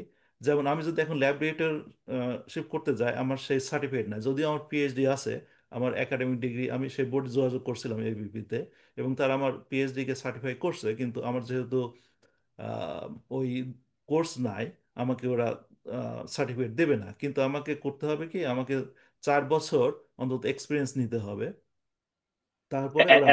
As a lab director. না, আমাকে ল্যাবরেটর সার্টিফিকেট জন্য আর কি। আচ্ছা আচ্ছা আচ্ছা আচ্ছা। হুম। তো যারা মনে করেন যারা চাচ্ছে যে তারা ল্যাব ডিরেক্টর হবে, তো তাদেরকে আমি বলবো যে তারা যেন মানে শুধু রিসার্চ, বেসিক রিসার্চ না করে এসব ক্লিনিক্যাল সাইডে তারা যদি দেখতে চায় যে আহ, এগুলি খুবই সহজ আর কি। যেমন কেউ যদি মাইক্রোবায়োল করতে চায়, বিভিন্ন অর্গানাইজেশন আছে, এপিএইচএল অর সামথিং। হ্যাঁ, তো এখানে যদি 2 বছরের এই ট্রেনিংটা করতে পারে, এটার পোস্ট ডক্টরেট ট্রেনিং মতোই, এখানে পয়সা দিতে হয় না, ওরা বেতন দেয় আরো। তো আচ্ছা এগুলো করার পরে বোর্ড থেকে সার্টিফিকেট নেওয়া যায়, এবং সার্টিফিকেট নিলে পরে বিভিন্ন জায়গাতে ল্যাবে, ক্লিনিক্যাল ল্যাবে চাকরি করা যায় আর কি, ডিরেক্টর হিসাবে। ওকে যেহেতু ওকে। মানে সার্টিফিকেট না থাকলে এর চাকরি পাওয়া যায় না, কেউ নিবে না। ওকে, ধন্যবাদ রকি ভাইয়া, মানে আপনি অনেক বিস্তারিত এবং বিশদভাবে বলেছেন। আমি জাস্ট একটা নোট দিতে চাচ্ছি শোয়েব চৌধুরী ভাইকে। জাস্ট আমাদের এখানে কিন্তু যে এতটুকু পর্যন্ত আমাদের বেশ কয়েকটা বোর্ডের সার্টিফিকেশন বোর্ডের নাম এসেছে। আপনার প্রতি একটা অনুরোধ থাকবে, যদি পরবর্তীতে আপনি বা আমরা কেউ রকি ভাইয়া এবং মশারফ ভাইয়া এবং লাইলাপুর সাথে যোগাযোগ করে এই সার্টিফিকেশন বোর্ড গুলার নাম একটা হচ্ছে কিউরেট করে আমাদের নিজেদের অ্যালামনাইদের জন্য একটা যদি আমরা নোট রাখতে পারি বা একটা ডকুমেন্ট, কারণ এই নামগুলো হয়তো পরবর্তীতে আমাদের মনে থাকবে না, বাট অ্যাটলিস্ট বিস্তারিত ভাবে কেউ যদি রিচ আউট করতে চায় সেই বোর্ড গুলোতে দেখে নিতে পারবে আর কি। আর রকি ভাইয়া, আর একটা জিনিস আমি বলার লোভ সামলাতে পারছি না। সো রকি ভাইয়ের এতটুকু জীবনী থেকে আমি দুইটা কি টেক করে নিচ্ছি। এক, বাসায় বউয়ের ভুল ধরা যাবে না, আর বাইরে ল্যাবে বসের ভুল ধরা যাবে না, তাইলে হচ্ছে খুব ঝামেলা হয়, রাইট? আচ্ছা, আর আমি আবার যাব হচ্ছে একটু লাইলাপুর কাছে, বাট তার আগে আমি এতটুকু বুঝতে পারলাম যে এইখানে মোটামুটি সবারই আপনাদের এই নন একাডেমিক ক্যারিয়ার ট্রেক আসার সময় লাইফের বিভিন্ন জায়গাতে আপস এন্ড ডাউনস হয়েছে, প্লাস অবস্থার প্রেক্ষিতে আপনারা ডিসিশন গুলো নিয়েছেন। আমি দেখতে পাচ্ছি হাফিজুর ভাই বোধহয় কোয়েশ্চেন করবেন, আমি আসছি আপনার কাছে একটু। আপনি অথবা যেটা করতে পারেন, আপনি ইন দ্য মিন টাইম আমাদের চ্যাট বক্সে কোয়েশ্চেনটা ড্রপ করতে পারেন, আমি পরবর্তীতে আমার সময় মতো আমি করে নিব। আর আরেকটা জিনিস হচ্ছে যে মোটামুটি আমি যদি এটা বুঝতে পেরেছি যে আমাদের বায়োকেমিস্ট্রি মলিকুলার বায়োলজিতে আমাদের যেটা আন্ডারগ্রেডে আমাদের যে ব্যাকগ্রাউন্ডটা ছিল, মোটামুটি আমাদের এখানে যতটুকু এই সার্টিফিকেশন কোর্সগুলোতে ওভারল্যাপ করা যায়, ওভারল্যাপ হয়, সেগুলোতে আমাদের বেশ ভালোই কাজে লাগবে বা কাজে লেগেছে, তাই তো? যদি আপনারা কেউ ডিসএগ্রি করেন, মানে লাইলা আপু বা মোশাররফ খান বা রকি ভাইয়া মানে বলতে পারেন। আদারওয়াইজ আমরা ধরে নিচ্ছি যে বায়োকেমিস্ট্রি মলিকুলার বায়োলজির মোটামুটি বেশিরভাগ পড়া যেগুলো সার্টিফিকেটের সাথে মিলেছে সেগুলো কাজে লেগেছে। বাট রকি ভাইয়া পার্টিকুলারলি একটা দুইটার কথা বলেছেন যে কোর্সগুলো আমাদের ছিল না, যদি কোনোভাবে সেই কোর্সগুলো যেমন হেমাটোলজি বা রিলেভেন্ট কোর্সগুলো যদি আমাদের আন্ডারগ্রেডে অ্যাড করা যেত, তাহলে হয়তোবা এখানে আমরা ওই রকম রিলেভেন্ট কিছু কোর্সের ক্ষেত্রে আমরা একটু হয়তো সুবিধা পেতাম, যে ওগুলো হয়তো তারা অ্যাকনলেজ করতে, এবং ওই কোর্সগুলো হয়তো আমাদের এখানে করা লাগতো না, তাই তো? হ্যাঁ, আসলে আমি যেটা বুঝতে পেরেছি আর কি, আমরা আমরা যে পড়াগুলি করি, আমরা তো আসলে বেসিক পড়ালেখা করি, আমরা কোনো ক্যারিয়ার ক্যারিয়ার ভাবে পড়ালেখাগুলি করি না। তো আমি বলবো যে আমাদের ডিপার্টমেন্ট যদি আমাদের বিভিন্ন ক্যারিয়ার অপশনগুলি ইয়ে রাখে আর কি, ওপেন রাখে, এগুলি চিন্তা করে বিভিন্ন কোর্স যদি ইনক্লুড করে, যদিও পড়া একটু বেশি হয়ে যাবে ব্যাচেলর ডিগ্রির জন্য, অথবা আমাদের মাস্টার্স পর্যন্ত আছে যেহেতু, এগুলি ইনক্লুড করা যায় এবং করলে পরে আমরা বিভিন্ন সেক্টরে আমরা কাজ করতে পারবো। যেমন মোশারেফ ভাই করছেন নিউট্রিশনে, আমরা কিন্তু নিউট্রিশন পড়ি, আমরা মাইক্রোবায়োলজি পড়ি, আমরা মাইক্রোবায়োলজি কাজ করতে পারবো। পাবলিক হেলথ মাইক্রোবায়োলজি হিসাবে এখানে ভালো চাকরি আছে, হ্যাঁ। এবং আমরা বায়োকেমিস্ট্রি হিসাবে বিভিন্ন এরিয়াতে কাজ করতে পারবো। তো আসলে এগুলো আসলে যদি করা যায়, আমাদের বর্তমান যে কোর্স আছে তার সাথে কিছু অ্যাড করলে পারে আহ, আমরা এগুলি করতে পারবো আর কি। আচ্ছা আচ্ছা, থ্যাংক ইউ রকি ভাই। আমাদের সময় শেষের দিকে চলে আসছে, আমি পরবর্তী জিনিসগুলো খুব তাড়াতাড়ি র্যাপ আপ করবো। আমি আবার লাইলাপুর কাছে যাচ্ছি একটু। আপনার ক্ষেত্রে যেটা হচ্ছে, আপনি বলেছেন যে আপনার বাসায় অলরেডি একটা, আপনি যখন শুরু করেছেন আপনার নিউবর্ন ছিল, আরেকজনের ছিল বয়স 3 বা 5 আপনি বললেন, প্লাস জাহিদ ভাইও তখন পোস্ট ডক করছেন। তো ওই সময়টাতে মানে আপনি বাসা ম্যানেজ করে, বাচ্চাদেরকে ম্যানেজ করে আহ, আপনি কিভাবে এই কোর্স গুলো করেছেন, মানে টাইমটা আপনি কিভাবে ম্যানেজ করেন খুব ব্রিফলি, কারণ আমাদের হাতে সময় খুব বেশি নেই। হ্যাঁ, থ্যাংক ইউ হাসান। সেটাই আসলে হয় কি, আমাদের তো সবারই একটা ফিউচার প্ল্যান থাকে, তবে সিচুয়েশনের জন্য অনেক সময় হয় যে প্ল্যান চেঞ্জ করতে হয়। মানে যেটা প্ল্যান করলাম সেটাই সব সময় আসলে করা সম্ভব হয় না। তো আমি যে হিস্টোটেকনোলজি প্রোগ্রামটা করেছিলাম সেটা তো আসলে PhD programme is for 5 years. আর আমার সেই সময় যেটা দরকার ছিল যে একটা শর্ট টাইম কিছু করে একটা জবে ঢোকা। সো হিস্টোটেকনোলজি প্রোগ্রাম তো only 1 year program, and then if you get the national license then you can work all over USA. And যেটা হয় যে হিস্টোটেকনোলজির nationwide shortage আমেরিকাতে for last 25 years. So you don't look for job look for you. আর হিস্টোটেকনোলজিতে আরেকটা যেটা হয় যে this is your stepping stone. You don't hang with the histotechnology for rest of your life. You just get into somewhere like আমার future plan ছিল যখন আমি হিস্টোটেকনোলজি পড়ি যে আমি ফাইজারে জয়েন করব, তো সেই সময় the biggest Pfizer was in Michigan Ann Arbor. তো সবার হয়তো মনে আছে 2007-এ the biggest Ann Arbor, Michigan Pfizer Ann Arbor collapsed because one of their main drug was rejected at the very last step. So সেজন্য আসলে আমার আর ওই Pfizer বা টেকনিক্যাল কি বলবো কোম্পানিগুলোতে বায়োটেক কোম্পানিতে আমার জবের জন্য যাওয়া হয়নি, কিন্তু histoteknologists can work in hospital, in university labs, in biotechnology company, in necropsy labs, in they can assist for autopsy as an autopsy tech. And at the very end, like you get as a histotechnologist, but when you are inside person in a biotech company, then if you have higher education, you just move for the scientist position or even above. So এইটা হচ্ছে একটা basic course যেটা করে I mean কিছু একটা দিয়ে তো শুরু করতে হয়, তো ওইভাবে। আর আমেরিকাতে যেটা লাইসেন্সিং যেটা ASCP, American society for clinical pathology, এখান থেকেই সব লাইসেন্স গুলা দেয়া হয়। তো আমি ওই পেজটা ওপেন করেছি, let me try if I can share it. I'm sending the request to Shoaib bhai, I guess.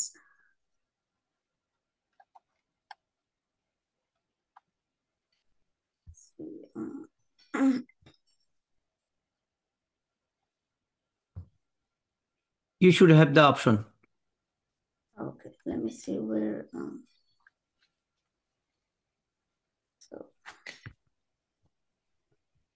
SCP পেজটা আসলে আচ্ছা আমি ওপেন না করেও বলতে পারি, মানে ওপেন করলে হতো কি সবার একটু বুঝতে সুবিধা হতো, কিন্তু পেজটা আমি আসলে এখন দেখতে পাচ্ছি না, where did it go?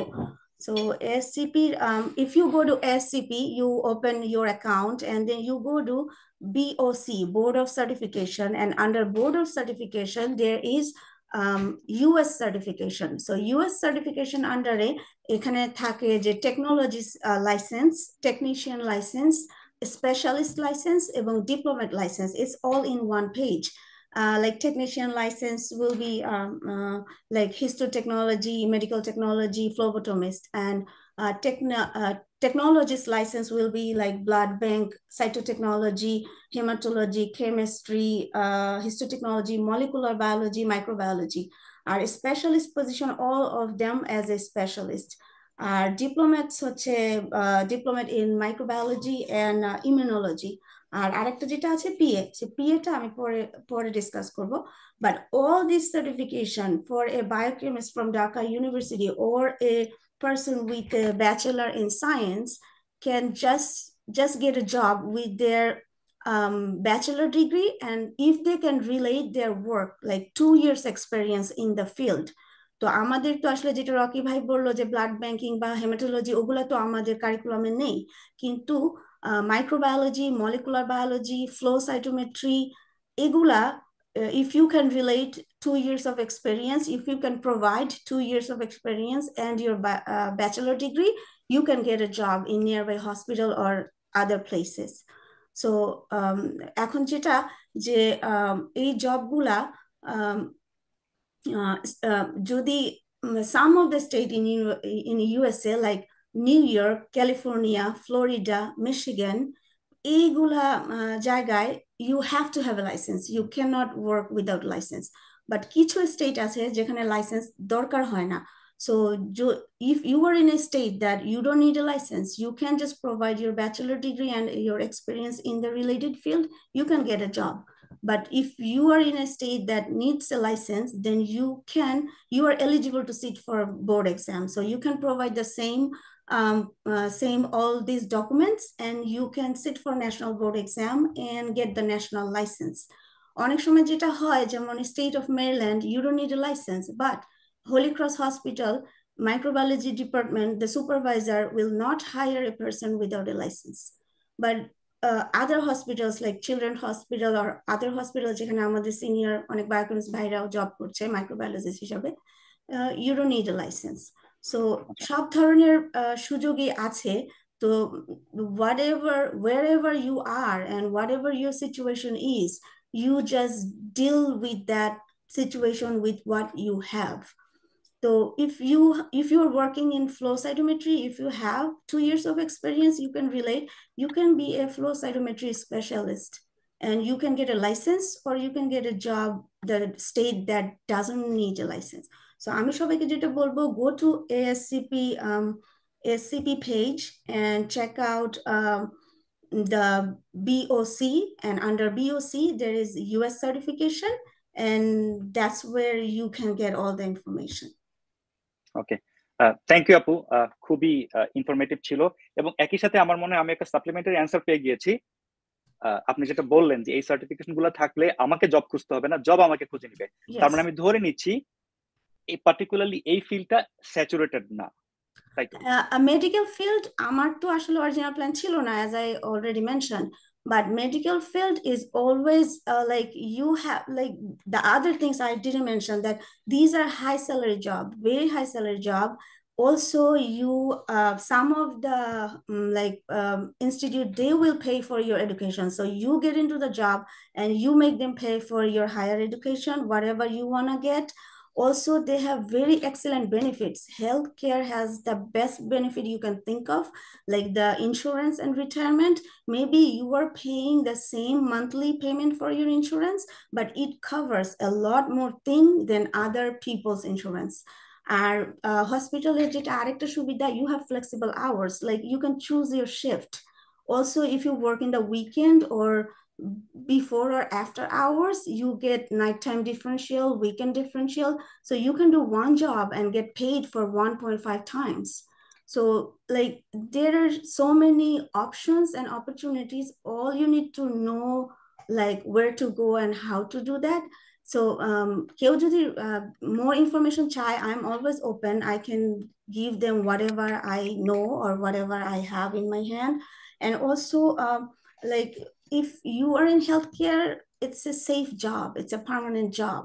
So since I am in this field, I will always promote this one. না, থ্যাংক ইউ আপু, থ্যাংক ইউ আপু। কারণ আমরা অনেক সময় দেখি যে আমাদের অনেকেই আমরা কারেন্ট জব প্লেস বা কারেন্ট জব স্ট্যাটাস নিয়ে হ্যাপি না, আনসার্টেনিটি থাকে, বা হয়তো বস ভালো না, বা স্যালারি ভালো না, সবকিছু মিলে। বাট এটা অবশ্যই ভালো লাগার মতো একটা ব্যাপার যে আপনি খুব কনফিডেন্টলি বলতে পারছেন যে না, আমি এই ফিল্ডে প্রমোট করব, যে হ্যাঁ, anyone can do the certification and come into this field. Shoaib ভাই, আমাদের বোধহয় 10-15 মিনিট লাগবে আরো, আমরা কি নিতে পারি 10-15 মিনিট? Firdaus, okay? তোমাদের leader Ferdous. Sure, right, sure. Okay, okay, thank you. Musharraf ভাই, আপনি জব করেছেন, জবের পাশাপাশি সার্টিফিকেশন গুলা করেছেন। আপনি যদি খুব ব্রিফলি বলেন যে আপনার টাইম ম্যানেজমেন্টটা কেমন ছিল, প্লাস একই সাথে যদি আপনি এটা অ্যাড করে দেন যে আপনার ফিল্ডে, আপনি অবশ্য হালকা বলেছেন যে ইন্ডিয়া থেকে প্রচুর স্টুডেন্টস আসছে, তো আমি ধরে নিচ্ছি যে জব মার্কেট স্যাচুরেটেড না, অ্যাটলিস্ট আপনার ক্ষেত্রে, আপনি যে ফিল্ডে আছেন। তো আপনার টাইম ম্যানেজমেন্টটা প্লাস জব ফিল্ডটা কেমন স্যাচুরেটেড, বা স্যালারি কেমন, মানে কেমন বলতে মানে হাই পেইড কিনা, এটা যদি একটু আপনি ব্রিফলি আমাদের সাথে শেয়ার করেন। Laila, I'm sorry, interfering. Laila, you are actually sharing the screen, so you need to stop, please. Oh, okay. Okay, thank you again. আমি একটু কথা বলি। আমি যখন কানাডাতে আসি তখন আমার বয়স ছিল 42 ইয়ার্স। 42 ইয়ার্স এজে আমি আসি কানাডাতে, এবং আমার 3টা বাচ্চা ছিল। I have 3 children with me. I came, my wife, we are 5 members. তো আমি এখানে আসার পরে আমি খোঁজ পেলাম যে আমার এক সিনিয়র ভাই আছে, তার নাম হারুন ভাই, সে বায়োকেমিস্ট্রি, সে চাকরি করে ফাইজারে। তার সাথে যোগাযোগ করলাম। সে আমাকে বললো যে দেখেন, কানাডাতে তুমি নতুন আসছো, তো তোমাকে বুঝতে হবে এখানে এটা হলো 3W কান্ট্রি, হ্যাঁ, উইমেন ওয়ার্ক অ্যান্ড এগুলো তুমি wife, you can't believe on that. Job আছে, চলে যাবে। এবং কিছুদিন পরে হারুন ভাই জবটা চলে যায় ফাইজার থেকে, এবং সে বললো যে তুমি এই ধরনের সাইডে না চেয়ে তুমি চিন্তা করো অন্য কি করা যায়। সে আমাকে অ্যাডভাইস করলো হয়তো কম্পিউটারে পড়াশোনা করো বা একটা কিছু। তো আমি চিন্তা করলাম কম্পিউটারে নতুন কমপ্লিট ফিল্ড, আমি যাব না, আমি এটাই দেখি স্টেবল জব। আমি একটু মার্কেট রিসার্চ করলাম। আমি দেখলাম যে কতগুলো হসপিটাল আছে এই অন্টারিওতে, আমি অন্টারিওতে থাকি। তো দেখলাম যে প্রচুর হসপিটাল, শুধু টরন্টোতেই যে হসপিটাল তা না, সারা জায়গায় ছড়ায় ছিটায় হসপিটাল আছে, এবং দেখলাম যে কোন কোন পজিশনগুলো বেশি ডিমান্ড, কোন কোনগুলো অ্যাডভার্টাইজ আছে। তখন আমি ডিসাইড করলাম যে আমি এই নিউট্রিশনে পড়াশোনা করব। আমি মেডিকেল টেকনোলজিতে গেলাম না, কারণ ইট ইজ লিমিটেড ফিল্ড।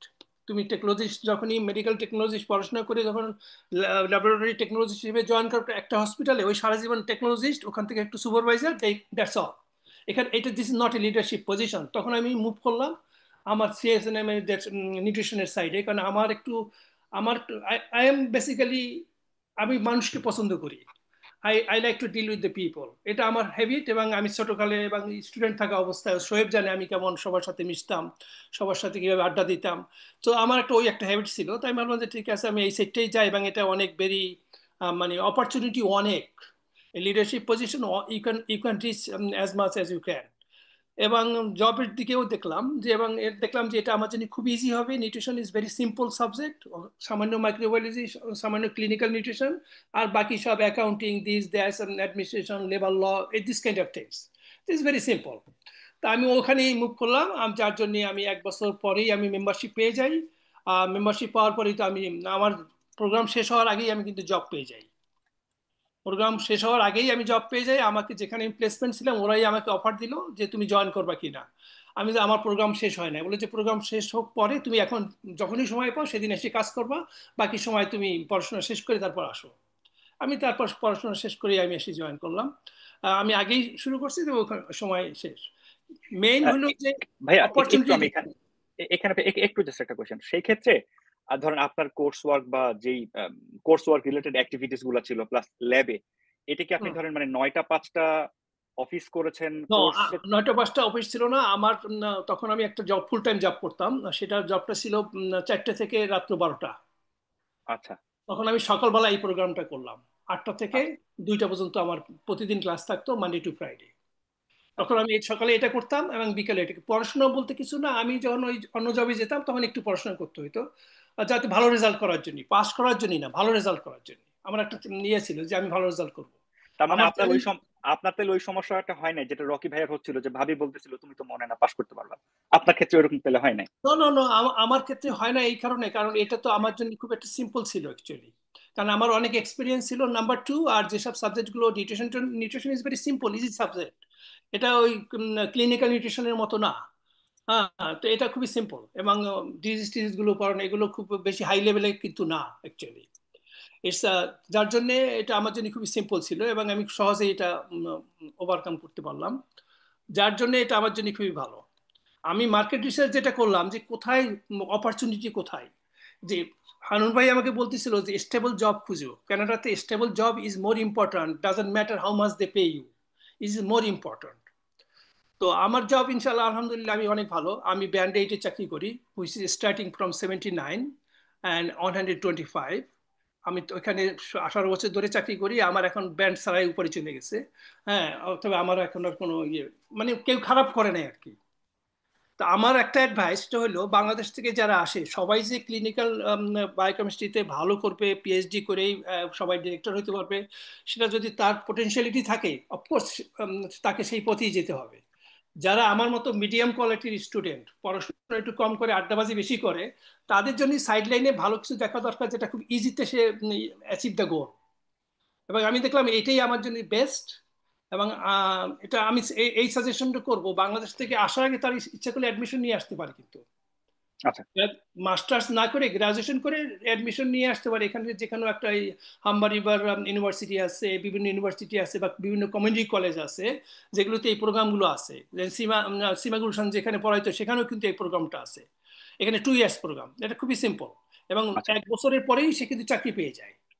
আচ্ছা, যেখানে প্লেসমেন্ট যাবে ওখান থেকে লিখে নেবে, জবের জন্য খুঁজতে হয় না।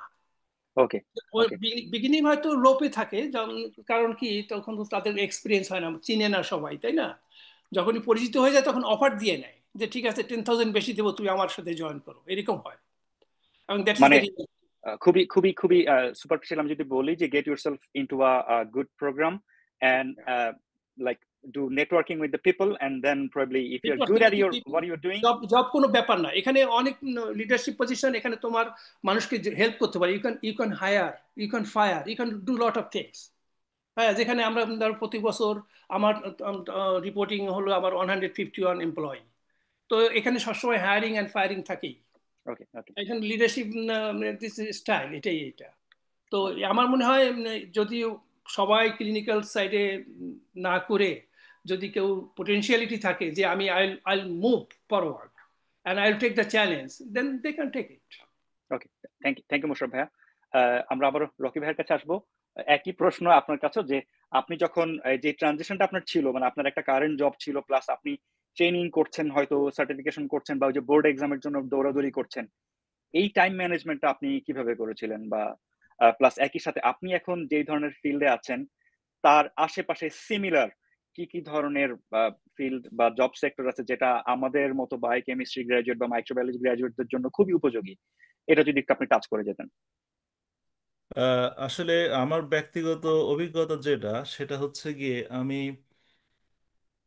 আমি মানে আমার মানে ইয়ে জবের পাশাপাশি কিছু করব, সেটা আমি আসলে কখনো করি না, আমার করতে হয়নি।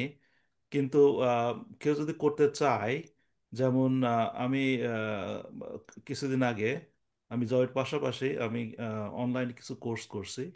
এখানে কিছু ইউনিভার্সিটি আছে যেগুলি অনলাইনে কিছু কোর্স করায় আর কি। এটা ওরা সার্টিফিকেট কোর্স আছে, অথবা শুধু পড়ার জন্য কিছু একটা সাবজেক্ট পড়তে পারেন।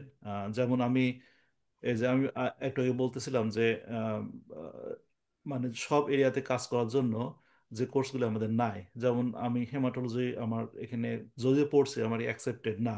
মাইক্রোবায়োলজি যদিও পড়ছি, এটা অ্যাকসেপ্টেড না, এজন্য এই কোর্সগুলো আমি করছি, অনলাইনে করছি। তো এটা আসলে একটু কষ্ট হয়ে যায়, মানে চাকরির পাশাপাশি কোর্সগুলো করা এবং কোর্সগুলো করে একটা ভালো গ্রেড পাওয়া একটু কষ্ট হয়ে যায়। তারপরেও একটু কষ্ট করলে পরে এগুলি করা যায় আর কি, অনলাইন কোর্সগুলো। কিন্তু আহ, আবার কিছু কোর্স আছে যেগুলো অনলাইন নাই, যেমন ইদানিং আম, এগুলো খুব কম্পিটিটিভ হয়ে যাচ্ছে। কিছু কিছু ইউনিভার্সিটি এগুলো আবার ট্রেনিং প্রোগ্রাম শুরু করছে, যেমন মোশাররফ ভাই বললেন আর কি। হ্যাঁ, তো এরকম ট্রেনিং প্রোগ্রাম কিন্তু আবার অনলাইনে হয় না, অনেক সময় একে ডিরেক্ট যেতে হয় আর কি। হ্যাঁ, দিনের বেলা যেতে হয়। তো সেই মুহূর্তে হয়তো রাত্রে কাজ করতে হতে হতে পারে, দিনের বেলা পড়তে হতে পারে। তো আর এগুলো এবং ট্রেনিং প্রোগ্রামগুলো এখন কিন্তু খুব কম্পিটিটিভ হয়ে গেছে। এখন আমি যেটা দেখলাম আমার এখানে ক্যালিফোর্নিয়াতে 10% 10% হচ্ছে গিয়ে মানুষ স্টুডেন্ট গেট অ্যাকসেপ্টেড। হ্যাঁ, এটাও বেশ ভালো কম্পিটিটিভ হয়ে গেছে এখন। তো আহ, তো এটা আসলে একটু চ্যালেঞ্জিং হয় মানুষের জন্য। আর যাদের ফ্যামিলি আছে তাদের তো আরো বেশি কষ্ট। হ্যাঁ, তো সবচাইতে ভালো হচ্ছে গিয়ে মানে ডিরেক্টলি পড়ালেখার ভিতর দিয়ে নিজের ক্যারিয়ার ডেভেলপমেন্ট করে সেই ক্যারিয়ারে মুভ করা। তারপরে নিজের থেকে যখন একটা চাকরি করছেন এবং সেই মুহূর্তে যদি আপনি ক্যারিয়ার চেঞ্জ করতে যান, এটা সহজ হয় না আর কি। হ্যাঁ, তো একটু কষ্টই হয় আর কি। তো আমি আসলে এখনো চেষ্টা করছি। হ্যাঁ, কিন্তু দেখি আহ, কতদূর কি করা যায়। ওকে, ধন্যবাদ রকি ভাইয়া। তো আমরা মোটামুটি যেটা বুঝতে পারছি যে হ্যাঁ, আমাদের অপরচুনিটি আছে, কিন্তু যদি একটা জব রেখে তারপর আরেকটা জব সার্টিফিকেশন বা ট্রানজিশনের দিকে যাই, তাহলে অবশ্যই লাইফে হার্ড ওয়ার্কের কোনো বিকল্প নাই। সেই ক্ষেত্রে মোশাররফ ভাই যেমন এক্সাম্পল দিলেন যে উনি 4টা থেকে 12টা পর্যন্ত জব করেছেন, বাকি সময়টাতে কোর্স রিলেভেন্ট কাজগুলো করেছেন। রকি ভাইও একই রকম উনার ক্ষেত্রেও ছিল যে উনাকে অ্যাডজাস্ট করে। তো সেই ক্ষেত্রে যদি আমরা কেউ ক্যারিয়ার ট্রানজিশন করতে যাই তাহলে এইরকম একটা ফেজ যাবে, বাট সেই ক্ষেত্রে একটু এক্সট্রা আওয়ার অফ ওয়ার্কের মাধ্যমে এই টাইমটাকে ম্যানেজ করতে হবে, এটার কোনো বিকল্প নেই। তো আমরা মোটামুটি শেষের দিকে চলে আসছি। আমার 2টা কোয়েশ্চেন আছে দর্শক সারি থেকে। সেটা নিয়ে আমি আমার আরেকটা শেষ কোয়েশ্চেন ছিল, সেটা হচ্ছে মুর্শিদ ভাই করেছেন, এটা লাইলা বুকে করেছেন, সেটা হচ্ছে medical lab scientist MLS ASCP। এইটার সার্টিফিকেশনের জন্য আমাদের বায়োকেমিস্ট্রির যেটা ডিগ্রি, সেইটার সাথে অ্যাডিশনাল আর কি রিকোয়ারমেন্ট লাগবে?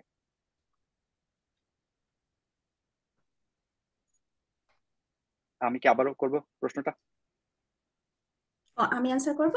হ্যাঁ আপু, এটা মুর্শেদ ভাই হ্যাঁ আপনাকে এই প্রশ্নটা করেছেন আর কি। হ্যাঁ, মেডিকেল ল্যাবরেটরি সায়েন্স ওইটা তো আসলে এখানে ব্যাচেলার করে, যেটা মেডটেক বলে, যে medtech is a 4 years bachelor. আর আমাদের বায়োকেমিস্ট্রি থেকে এসে যদি মেডটেক হতে হয়, then I think they have to take some courses and classes before they sit for national board exam. তো ওইটা ওদের কারিকুলাম দেখে যেটা যেটা আমাদের আন্ডারগ্রেডে কাভার করে নাই সেগুলা ওইখানে ক্লাসগুলা করতে হবে। Any community college will offer those classes. আচ্ছা, ওকে, থ্যাংক ইউ আপু। আমার মনে হয় মুর্শিদ ভাই অ্যান্সার পেয়েছেন। হাফিজ ভাই একটা প্রশ্ন করতে চেয়েছিলেন, আমি বলেছিলাম ভাই আমরা একটু পরে করি প্রশ্নটা। হ্যাঁ হাফিজ ভাই। হাফিজুর কোশ্চেন রহমান না, ভাই। যে আমার যে আমাকে কেউ কমেন্ট করতেছি, যে বলছিলেন যে বাসায় অফিসে বসের সাথে বসের কথা ভুল শুনতে ধরতে হবে নাই। এবং বাসায় বউয়ের কথা শুনতে হবে। হ্যাঁ, কথাটা ঠিক, মানে উনি মনে হয় জিনিসটা বুঝতে পারেননি যে বউকে মানে বউ ওয়াইফ এর হচ্ছে একটা বিবিতে, উর্দুতে বা হিন্দিতে বলা হয় বিবি, দুইটা বি আছে, বিতে বস, বিবি মানে বিগ বস। মানে সব সব জায়গাতে যেখানে থাকে না বসের কথা শুনি, বিবি বিগ বস, এটা কারেকশন করে দিলাম আর কি। জি ভাই, জীবন থেকে নেওয়া। ধন্যবাদ। আমরা একদম শেষ প্রান্তে চলে এসেছি। তার আগে একটা অনুমতি, যে আমরা লাইলা আপু, মোশাররফ ভাই এবং রকি ভাই আপনাদের সাথে পরবর্তীতে হয়তো রিচ করব, যদি আমরা যখন আমাদের ডুবানো টক টিম আমরা নিজেদের মধ্যে একটু বসবো, একটু র্যাপ আপ করার জন্য, যে কি কি ইনফরমেশন আমরা আমাদের অ্যালামনাইদের সাথে শেয়ার করতে পারি, তখন যদি আমরা প্রয়োজন মনে করি, আশা করি আপনারা আমাদের এই সাহায্যটুকু করবেন, যে আপনাদের সাথে রিচ করে, যে আপনাদের সার্টিফিকেশন গুলোর নাম বা ইনস্টিটিউশন গুলোর নাম এটা রিচ করব।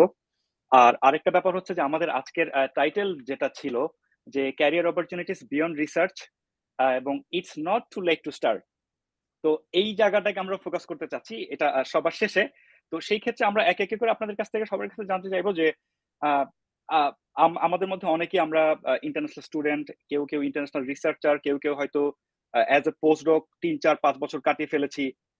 বাট এই জায়গা থেকে আমরা আজকের এই এপিসোডটার মাধ্যমে একটু প্রমোট করতে চাচ্ছি যে না, আমরা যদি এখনো চাই with proper determination, with hard work, আমরা বোধহয় শুরু করতে পারবো, যদি আমরা কেউ চাই ট্রানজিশন করতে। সেই ক্ষেত্রে ইন্টারন্যাশনাল স্টুডেন্ট বা ইন্টারন্যাশনাল যারা রিসার্চার আছে তাদেরকে কোনো উপদেশ বা কোনো সাজেশন কি দিতে চান? আমি লাইলাপুর কাছ থেকে শুরু করব। আসলে আমাদের বায়োকেমিস্ট্রিতে যখন আমরা ব্যাচেলার করি বা বায়োলজিক্যাল সায়েন্সে ব্যাচেলার করলে ঢাকা ইউনিভার্সিটি থেকে, আসলে it covers a lot of thing, truly speaking. So এইখানে এসে যেইগুলা কয়েকটা কাভার করে না, সেগুলো হচ্ছে haematology or medical technology, cytology, এগুলা কিন্তু it covers a lot of thing like microbiology, molecular biology, flow cytometry, এগুলা 100% কাভার করে অলমোস্ট। সো যদি কেউ 4 years of bachelor থাকে বায়োলজিক্যাল সায়েন্সে, আর if they have like after their bachelor degree, if they have 2 years of experience in last 5 years, then they can put it together and go for national board exam directly, or they can get a job to the state which doesn't require a license. Because আমেরিকাতে সব state licence require করে না। So ওগুলা স্টেটে if you can provide that you have 2 years experience in flow cytometry and you have a bachelor in biochemistry and molecular biology, and if they have a position open flow cytometry specialist, you are eligible to get that job. So same as microbiology, molecular biology, they are totally fit. So you really don't need to do much. If you don't have that experience, yes, then you have to get that. But if you can relate your postdoc work or whatever work you're doing, whatever job you're doing, you can provide that documentation, you are directly ready to get a job. ওকে, তার মানে হচ্ছে যে সাঁতারের basic না জেনে পানিতে লাফ দেওয়া যাবে না। আমার যদি বেসিক জানা থাকে দেন আমি পুকুরে লাফ দিতে পারবো। অর্থাৎ মানে আমার কোর্স কারিকুলাম, আপনি যেটা বললেন যে আমাদের বায়োকেমিস্ট্রির আন্ডারগ্রেডের অনেকটুকু কভার করে, বাট তারপরও আমি কোন জব ফিল্ডকে ফোকাস করছি সেটার সাথে রেলেভেন্ট যদি এক্সপেরিয়েন্স থাকে, দেন আমার জন্য হয়তো রাস্তাটা একটু কম কঠিন হবে। আদারওয়াইজ আমাকে হয়তো ভাবতে হবে। আমার কথা হচ্ছে যে if I can get a job as a microbiologist or a molecular biologist, then why do I have to take course and become a blood bank technologist or a medtech or a cytotechnologist? I don't want to go for that when I have open all this. Okay, thank you আপু। এখন মোশাররফ ভাইয়ের কাছে আসবো যে যদি আপনি মানে আমাদের যারা বর্তমান যারা বায়োকেমিস্ট্রি স্টুডেন্ট বা আমরা যারা এখানে ইন্টারন্যাশনাল স্টুডেন্ট বা রিসার্চার আছি তাদের জন্য যদি কোনো অ্যাডভাইস বা কোনো সাজেশন রাখতে চান। Thank you again. আমার অ্যাডভাইস গুলো হয়তো অনেকের কাছে মানে হাস্যকর মনে হবে বা অ্যাকসেপ্টেবল নাও হইতে পারে, এই জন্য আমি ক্ষমা চেয়ে নিচ্ছি। From my experience, and I think I am one of the most senior person here. So Bangladesh থেকে পড়াশোনা করে এসে এখানে কানাডাতে একটু ডিফারেন্ট, আমেরিকার মতো না, কিন্তু এখানে সমস্ত এগুলো সব জবগুলোই ভালো জবগুলোই like supervisory position or technology position is or legislative position is governed by the membership and certification. এমন কোনো স্টেট নাই বা প্রভিন্স নাই যারা অ্যাকসেপ্ট করে। They will never allow for anything. Health care is completely different in Canada. So এই জন্য certification must. আমিও ট্রাই করতেছিলাম, অপশন আছে যে যাদের এক্সপিরিয়েন্স আছে তারা স্কুলে না যেয়ে পড়াশোনা না করে তারা ডাইরেক্টলি মানে পড়াশোনা করে সার্টিফিকেশনটা পায় কিনা। হারুন ভাই আমাকে বলছিল আমি 3 বছর নষ্ট করেও আমি পাস করতে পারি নাই। হ্যাঁ, এবং অতএব তুমি ওই পথে যেও না, স্কুলে ডাইরেক্ট অ্যাডমিশন নাও, দেখবা যে খুব সিম্পল অ্যান্ড ইজি হয়ে যাবে। যার জন্য আমি ওই পথে কাউকে অ্যাডভাইস করব না। যদি কেউ এখানে ক্যানাডিয়ান ইমিগ্রেশন নিয়ে এসে লিগ্যাল ওয়েতে থাকে, সে একটা জব করতেছে, he can try that way. কিন্তু যারা বাংলাদেশ থেকে আসবে তারা যদি ডাইরেক্টলি এই আসার পরে সাথে সাথে এই প্রোগ্রামে মানে ঢুকতে পারে, that will be the best option. এর কোনো বিকল্প নাই এবং এর অপরচুনিটি মানে মানে অনেক অপরচুনিটি এখানে, শুধু এক জায়গায় না, বিভিন্ন এর জবের কোনো শেষ নাই অ্যান্ড হাইলি ডিমান্ডিং এরিয়া। শুনতে ভালো লাগে না যে এটা বায়োকেমিস্ট পড়ে এসে এখন সে নিউট্রিশনে চাকরি করে, মনে করে downgraded, but it's not. Financially they are upgraded. I am very much sure they are financially upgraded. এখানে জবের ডিমান্ড অনেক হাই, অপরচুনিটি অনেক হাই। তো যারা ফরেন স্টুডেন্ট হিসেবে আসবে, যারা ইমিগ্রেন্ট না কানাডাতে বা ইমিগ্রেশনের চিন্তা করতেছে যে মাস্টার্স এসে অ্যাডমিশন নেবে, পিএইচডি করবে, ultimately they will be no hire in Canada, but not USA. I have no idea about USA. In Canada, you do masters, any subject, microbiology, chemistry, doesn't matter. They will not able to get any job. কারণ আমার দুটো মেয়ে আছে যারা মাইক্রোবায়োলজিতে masters করার বা graduation করার পরে তারা ওগুলো চিন্তা করে না এবং করতে পারেও না, কোনো জব নাই ওরকম। আছে job, but it's not really no future in Canada. তো এই জন্য আমি স্টুডেন্টদের বলবো, তাদের যদি ইমিগ্রেশনের হয়ে থাকে তাহলে ভালো, আর যদি কোনো অ্যাডমিশন নিয়ে আসতে হয় স্টুডেন্ট হিসাবে, I think they should come to this kind of program, either medical technologist or nutrition technologist or this kind of job. Immediately within 1 year they will be established, they will get the job. So we need job, we need money, that's all important, which is more important. যার জন্য মাস্টার্সে admission করে নিয়ে এসে সবাই যে academic position পাবে is very rare, specially in Canada. আমাদের হাতে গোনা হয়তো 1-2 জন আছে যারা অনেক এক্সপিরিয়েন্স, তাদের লাইফ কিন্তু অলমোস্ট এন্ড, তারা অলমোস্ট 60 ইয়ার্স, তখন তারা ইউনিভার্সিটিতে হয়তো চান্স পাইছে, এবং হাতে গোনা 2-1 জন ছাড়া তো আমাদের কেউ নাই।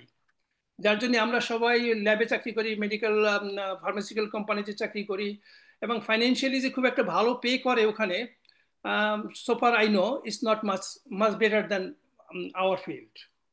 আউটসাইডের ফিল্ডে অনেক অপরচুনিটি বেশি থাকে এবং অনেক সময় থাকে, যে সময়টা দিয়ে মানে ফ্লেক্সিবিলিটি, জবে ফ্লেক্সিবিলিটি থাকায় তুমি বাইরে কিছু করতে পারো। You can do your own business from office, you can do whenever you want to do whatever you want to do.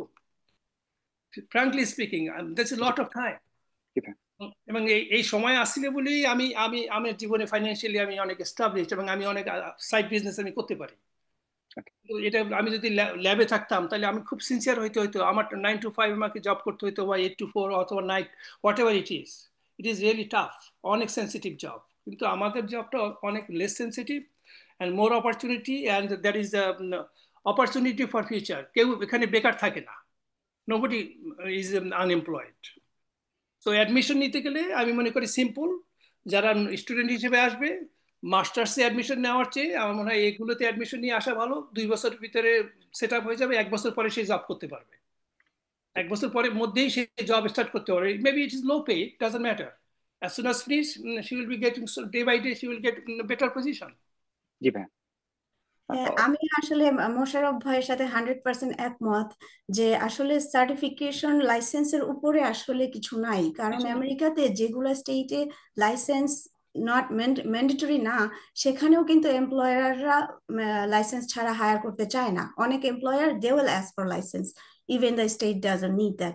So এখানে যদি শর্ট টার্ম মানে 1 year or 2 year ইনভেস্ট করে কোনো টেকনিক্যাল লাইনে একটা লাইসেন্স নেওয়া যায়, you are good for the whole USA. The whole USA is open for you. And also whole life. So এটা You will আসলে live very for whole life. important. একটা যে কোনো একটা মাস্টার্স করার থেকে একটা টেকনিক্যাল লাইনে একটা লাইসেন্স বা সার্টিফিকেশন ইজ মোর ভ্যালুয়েবল। ধন্যবাদ। মানে আমি যদি এতটুকু সামারি করি যে মানে আমেরিকাতে আর কানাডাতে একটা মোটা দাগে একটা ভাগ হচ্ছে যে আমেরিকার কিছু স্টেটে লাইসেন্স ছাড়া হয়, হয়তো সংখ্যা খুব কম, বাট মোটামুটি বেশিরভাগ স্টেটেই লাইসেন্সিংটা লাগে। কানাডার ক্ষেত্রে সব জায়গাতে লাইসেন্সিং লাগবে। সেক্ষেত্রে লাইলা আপু বা মোশাররফ ভাইয়ের হচ্ছে সাজেশন হলো যে যারা আপকামিং স্টুডেন্ট একটা মাইক্রোবায়োলজি বা বায়োকেমিস্ট্রিতে মাস্টার্স করার চাইতে যদি সরাসরি তারা এরকম সার্টিফিকেশন রিলেটেড কোনো একটা কোর্সে ভর্তি হতে পারে, সেক্ষেত্রে জব অপরচুনিটিটা অনেক বেড়ে যায়, বা সেক্ষেত্রে যে হায়ারিং হওয়ার পরে যে স্যালারিটা সেটাও হয়তো আশা করা যায় যে অনেক অনেক তুলনামূলক অনেক ভালো হবে। আর আমরা একদম একদম শেষ প্রান্তে চলে এসেছি। রকি ভাইয়ার কাছে জিজ্ঞেস করব যে যে আপনার দিক থেকে যদি আপনি অলরেডি আপনার আগের অংশতে বলেছেন যে লাইফের যে ওই পার্টটাতে যেখানে ups and downs plus hard work এবং ব্যাপারটা খুব সহজ না, তারপরে আপনি একটু শেষে টাচ করে যান যদি, যে আমাদের যারা ইন্টারন্যাশনাল রিসার্চার আছে তাদের যদি কেউ আপনার মতো আর কি অনেকটা, যে সেই ক্ষেত্রে পোস্ট ডক 1 2 3 4 বছর পার করে ফেলেছে, সেই ক্ষেত্রে যদি ট্রানজিশনে যেতে চায়, সেই ক্ষেত্রে যদি আপনি কোনো সাজেশন বা কোনো অ্যাডভাইস রাখতে চান। আমি এটাই বলবো যে মোশাররফ ভাই যেটা বললো আর লাইলা যেটা বলছে এটা 100% সত্যি আর কি। তো আমি বলবো যে আসলে কি করতে চান আপনি, হ্যাঁ, আপনি ক্যারিয়ারটাকে আপনি কিভাবে ইয়ে করতে চান এবং সেই গোল হিসাবে আপনাকে নিতে হবে। আপনি সার্টিফিকেট লাইসেন্স, হ্যাঁ, যে এরিয়াতে যান না কেন, আমেরিকা কানাডা একই অবস্থা। আপনি কোনো প্রফেশনালে কাজ করতে যাবেন, আপনি একটা লাইসেন্স লাগবে, হ্যাঁ। আপনি ডাক্তার হন, ইঞ্জিনিয়ার হন, আপনি আর্কিটেক্ট হন, যেই হন না কেন, আপনি নার্স হন, তাই না, আপনার একটা লাইসেন্স সার্টিফিকেট লাগবে। এবং আপনি পড়ালেখা করছেন, একাডেমিক ডিগ্রি আছে, ব্যাচেলর, মাস্টার্স, ডক্টরেট, আপনি রিসার্চ করছেন, কিন্তু এগুলো রিসার্চ যতই করেন না কেন এগুলো হচ্ছে আনরেগুলেটেড, এগুলো রেগুলেটেড না। আমরা কিন্তু রিসার্চ ল্যাবকে রেগুলেশন করি না। রিসার্চ যখন আপনারা করেন, আপনি দেখবেন যে একই রেজাল্ট এই ল্যাবে তৈরি হয় কিন্তু আর এক ল্যাবে সেটা রিপ্রডিউস করতে পারে না, হ্যাঁ। এর অনেক বিভিন্ন ধরনের জিনিস আছে যেগুলি রেগুলেটেড না। সুতরাং ক্যারিয়ার হচ্ছে কি এক ধরনের মানে লাইসেন্স সার্টিফিকেট নিয়ে প্রফেশন যেটাকে বলে। আহ, এই জন্য আমি বলবো যে আপনারা যদি প্রফেশনাল হতে চান, তাহলে সেই বিভিন্ন প্রফেশন আছে রিলেটেড, সেই প্রফেশনে আপনি বিভিন্নভাবে যেতে পারেন। যেমন মোশাররফ ভাই বলছেন যে আপনি প্রোগ্রামে যেতে পারেন, স্কুল কলেজে। আরেকটা উপায় যেটা আছে, যেটা হচ্ছে কি লাইলা বলতেছিল যে মানে কাজের মাধ্যমে এক্সপিরিয়েন্স করে সেটা করতে পারেন। কিন্তু কাজের মাধ্যমে এক্সপিরিয়েন্স করতে গেলে হয় কি, এটা সহজ হয় না আর কি, এটা কঠিন হয়ে যায়। তো সহজ হয় হচ্ছে কি আপনি যদি স্কুল থেকে যদি প্রোগ্রাম ইয়ে করতে পারেন তখনই ইয়ে হয় আর কি। তো এখন যারা পোস্ট ডক আছেন, যারা রিসার্চ করছেন, তো আপনাদের যদি ডক্টরেট ডিগ্রি থাকে, তো আমি বলবো কি আপনারা এইভাবে বিভিন্ন ধরনের প্রফেশন যেগুলো আছে সেই প্রফেশনের কোর্স অথবা সার্টিফিকেট নেওয়ার চেষ্টা করেন, এবং আপনি যদি সার্টিফিকেট নিতে পারেন তখন আপনার সেই প্রফেশনে আপনি যেতে পারবেন। ওকে, ধন্যবাদ সবাইকে। বিশেষ করে আমাদের যারা আমন্ত্রিত হয়েছে, লাইলা আপু, মোশাররফ ভাই, রকি ভাই, এবং আপনারা এই শনিবার দিন সকালের এরকম লম্বা একটা সময় আমাদেরকে দিয়েছেন আপনাদের অভিজ্ঞতাগুলো শেয়ার করার জন্য। আপনাদেরকে অসংখ্য ধন্যবাদ ডুবানা পরিবার থেকে, এবং হয়তো ভবিষ্যতে কোনো এক পর্বে হয়তো আবারও দেখা হবে। এবং বিশেষ করে যে এই যে it's not too late to start, আমরা চাচ্ছিলাম যে আমাদের যারা দর্শক শ্রোতা তাদেরকে একটা জাস্ট টাচ ডাউন করিয়ে দিতে যে নন একাডেমিক ক্যারিয়ার ট্র্যাকে অনেক বড় একটা অংশ বলতে গেলে আনএক্সপ্লোরড রয়ে গিয়েছে, এবং আপনাদেরকে আবারও ধন্যবাদ যে আপনারা এসে আপনাদের অভিজ্ঞতাগুলো শেয়ার করেছেন, যে এবং একই সাথে আমি আপনাদের তিনজনের কাছ থেকে পেয়েছি যে আপনারা একটা জিনিস খুব রিপিট করেছেন, আপনাদের তিনজনের কাছ থেকে পেয়েছি যে এই জব ফিল্ড গুলো আনএক্সপ্লোর্ড এবং হচ্ছে প্রচুর সম্ভাবনাময় যদি আমরা প্রপার সার্টিফিকেশন কোর্সগুলো করতে পারি। আমি জানি না আমাদের দর্শকরা কিভাবে মানে কতটুকু উপকৃত হতে পেরেছে, বাট আমার কাছে খুবই ভালো লেগেছে এবং আমাদের ডুবানা টিম আমাদের খুবই ভালো লেগেছে আপনাদেরকে পেয়ে এবং এই আমি যদি একটু আড্ডার ছলে ইন্টারাপ্ট করি এই ইনফরমেশন। শিওর ভাইয়া, হ্যাঁ। আমি যদি একটু ইন্টারাপ্ট করি, এগুলো তো হলো প্রফেশনের কাজ, তাই না? আর আমরা যে বাংলাদেশে যারা চাকরি থাকি দেখি এবং দেখছি, বাংলাদেশে তো আমরা আসলে ঘুষ খুব পছন্দ করি। হ্যাঁ, তো একটা কথা আমি বলি, আমেরিকাতে যদি আপনি সরকারি চাকরি পান, হ্যাঁ, আমি সবাইকে বলবো সরকারি চাকরি খুঁজেন। সরকারি চাকরি খুঁজেন, আপনি ভালো করবেন। আমি যে ফিল্ডে চাকরি করি, আমার ঘুষের অনেক অপশন আছে। হ্যাঁ, আমাকে অনেকে ঘুষ সাধছে। হ্যাঁ, আমি নিতেও পারি, নাও নিতে পারি, সেটা অবশ্য আমার নিজের ব্যাপার। তো এটা আর কি, এটা মানে এর জন্য আর কি, মানে সবাইকে বলবো যে সরকারি চাকরি খুঁজেন প্রথমে। I want ঠিক to add just one more information if we have 5 more minutes, a few more minutes. আসলে তো মাস্টার্স প্রোগ্রামের কথা তো বাদই দিয়ে দিলাম, but I want to talk about 2 masters program that biochemists should try when they come to US. So দুইটা masters, এটা হচ্ছে the abbreviation is PA. So one stands for pathologist assistant and the other stands for physician assistant. এই দুইটা masters, you just have to take GRE, and these are 2 years masters like regular masters, but pathologist assistant is the one who works in pathology lab. These are very high salary job, and you just do a masters and get your license. Our physician assistant, that's also a 2 years masters, and that will open like hundreds of opportunity for you when you become a physician assistant. তো আমরা যখন assistant শব্দটা শুনি, আমরা think like something very small. It's not something small, it's very big. So physician assistant can be assisting the physician in the ER, OR, in the clinical area, in the patient area. They're like doctors, and their salary sometimes is higher than doctors. So কেউ যদি, অনেকে থাকে না যে doctor হতে চায়, বা for some reason different কারণে ওই এত লম্বা জার্নিতে যাওয়া পসিবল হয় না, then they should try physician assistant. Or anybody other than physician assistant can try for pathologist assistant. They just work in the lab 8 to 5, and these are very high salary job. Like the base salary when you graduate, you were like a 5 years old, you start with 120,000. So these are very high salary job, and these are just a master's degree. So I think the biochemists who are here or who are coming and want to do a 2-year really hard study, they should go for PA, which is physician assistant and pathologist assistant. And আমি যেহেতু হসপিটালে work করি, I know them personally, and আমার কাছে মনে হয়েছে যে maybe if I knew earlier, maybe I would start with that when I was thinking about my career.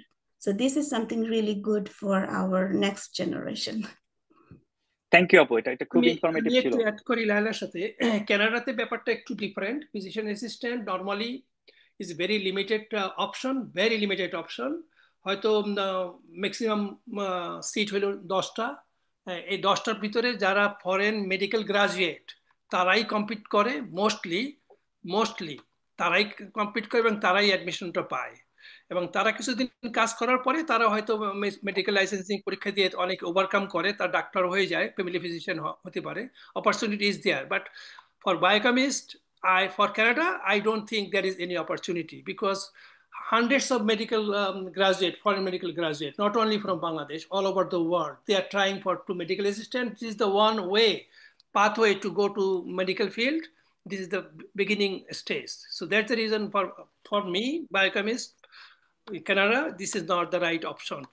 But USA may be okay, because there has a lot of scope, lot of opportunities. Canada is very limited space and limited opportunities. হ্যাঁ, আসলে USA তে যেটা হয় যে আমার ল্যাবে আসে bachelor degree, বায়োলজিতে bachelor degree করে ওরা, তারপরে অরিজিনাল প্ল্যান থাকে যে মেডিকেল স্কুলে যাবে, তারপরে ডিউ টু সাম রিজন ওরা হয়তো চান্স পায় না বা ওরা ডিলে করতে চায়, তখন ওরা ফিজিশিয়ান প্যাথোলজিস্ট অ্যাসিস্ট্যান্ট 2 বছরের মাস্টার্স করে ওরা ডিরেক্টলি জব নিয়ে চলে আসে।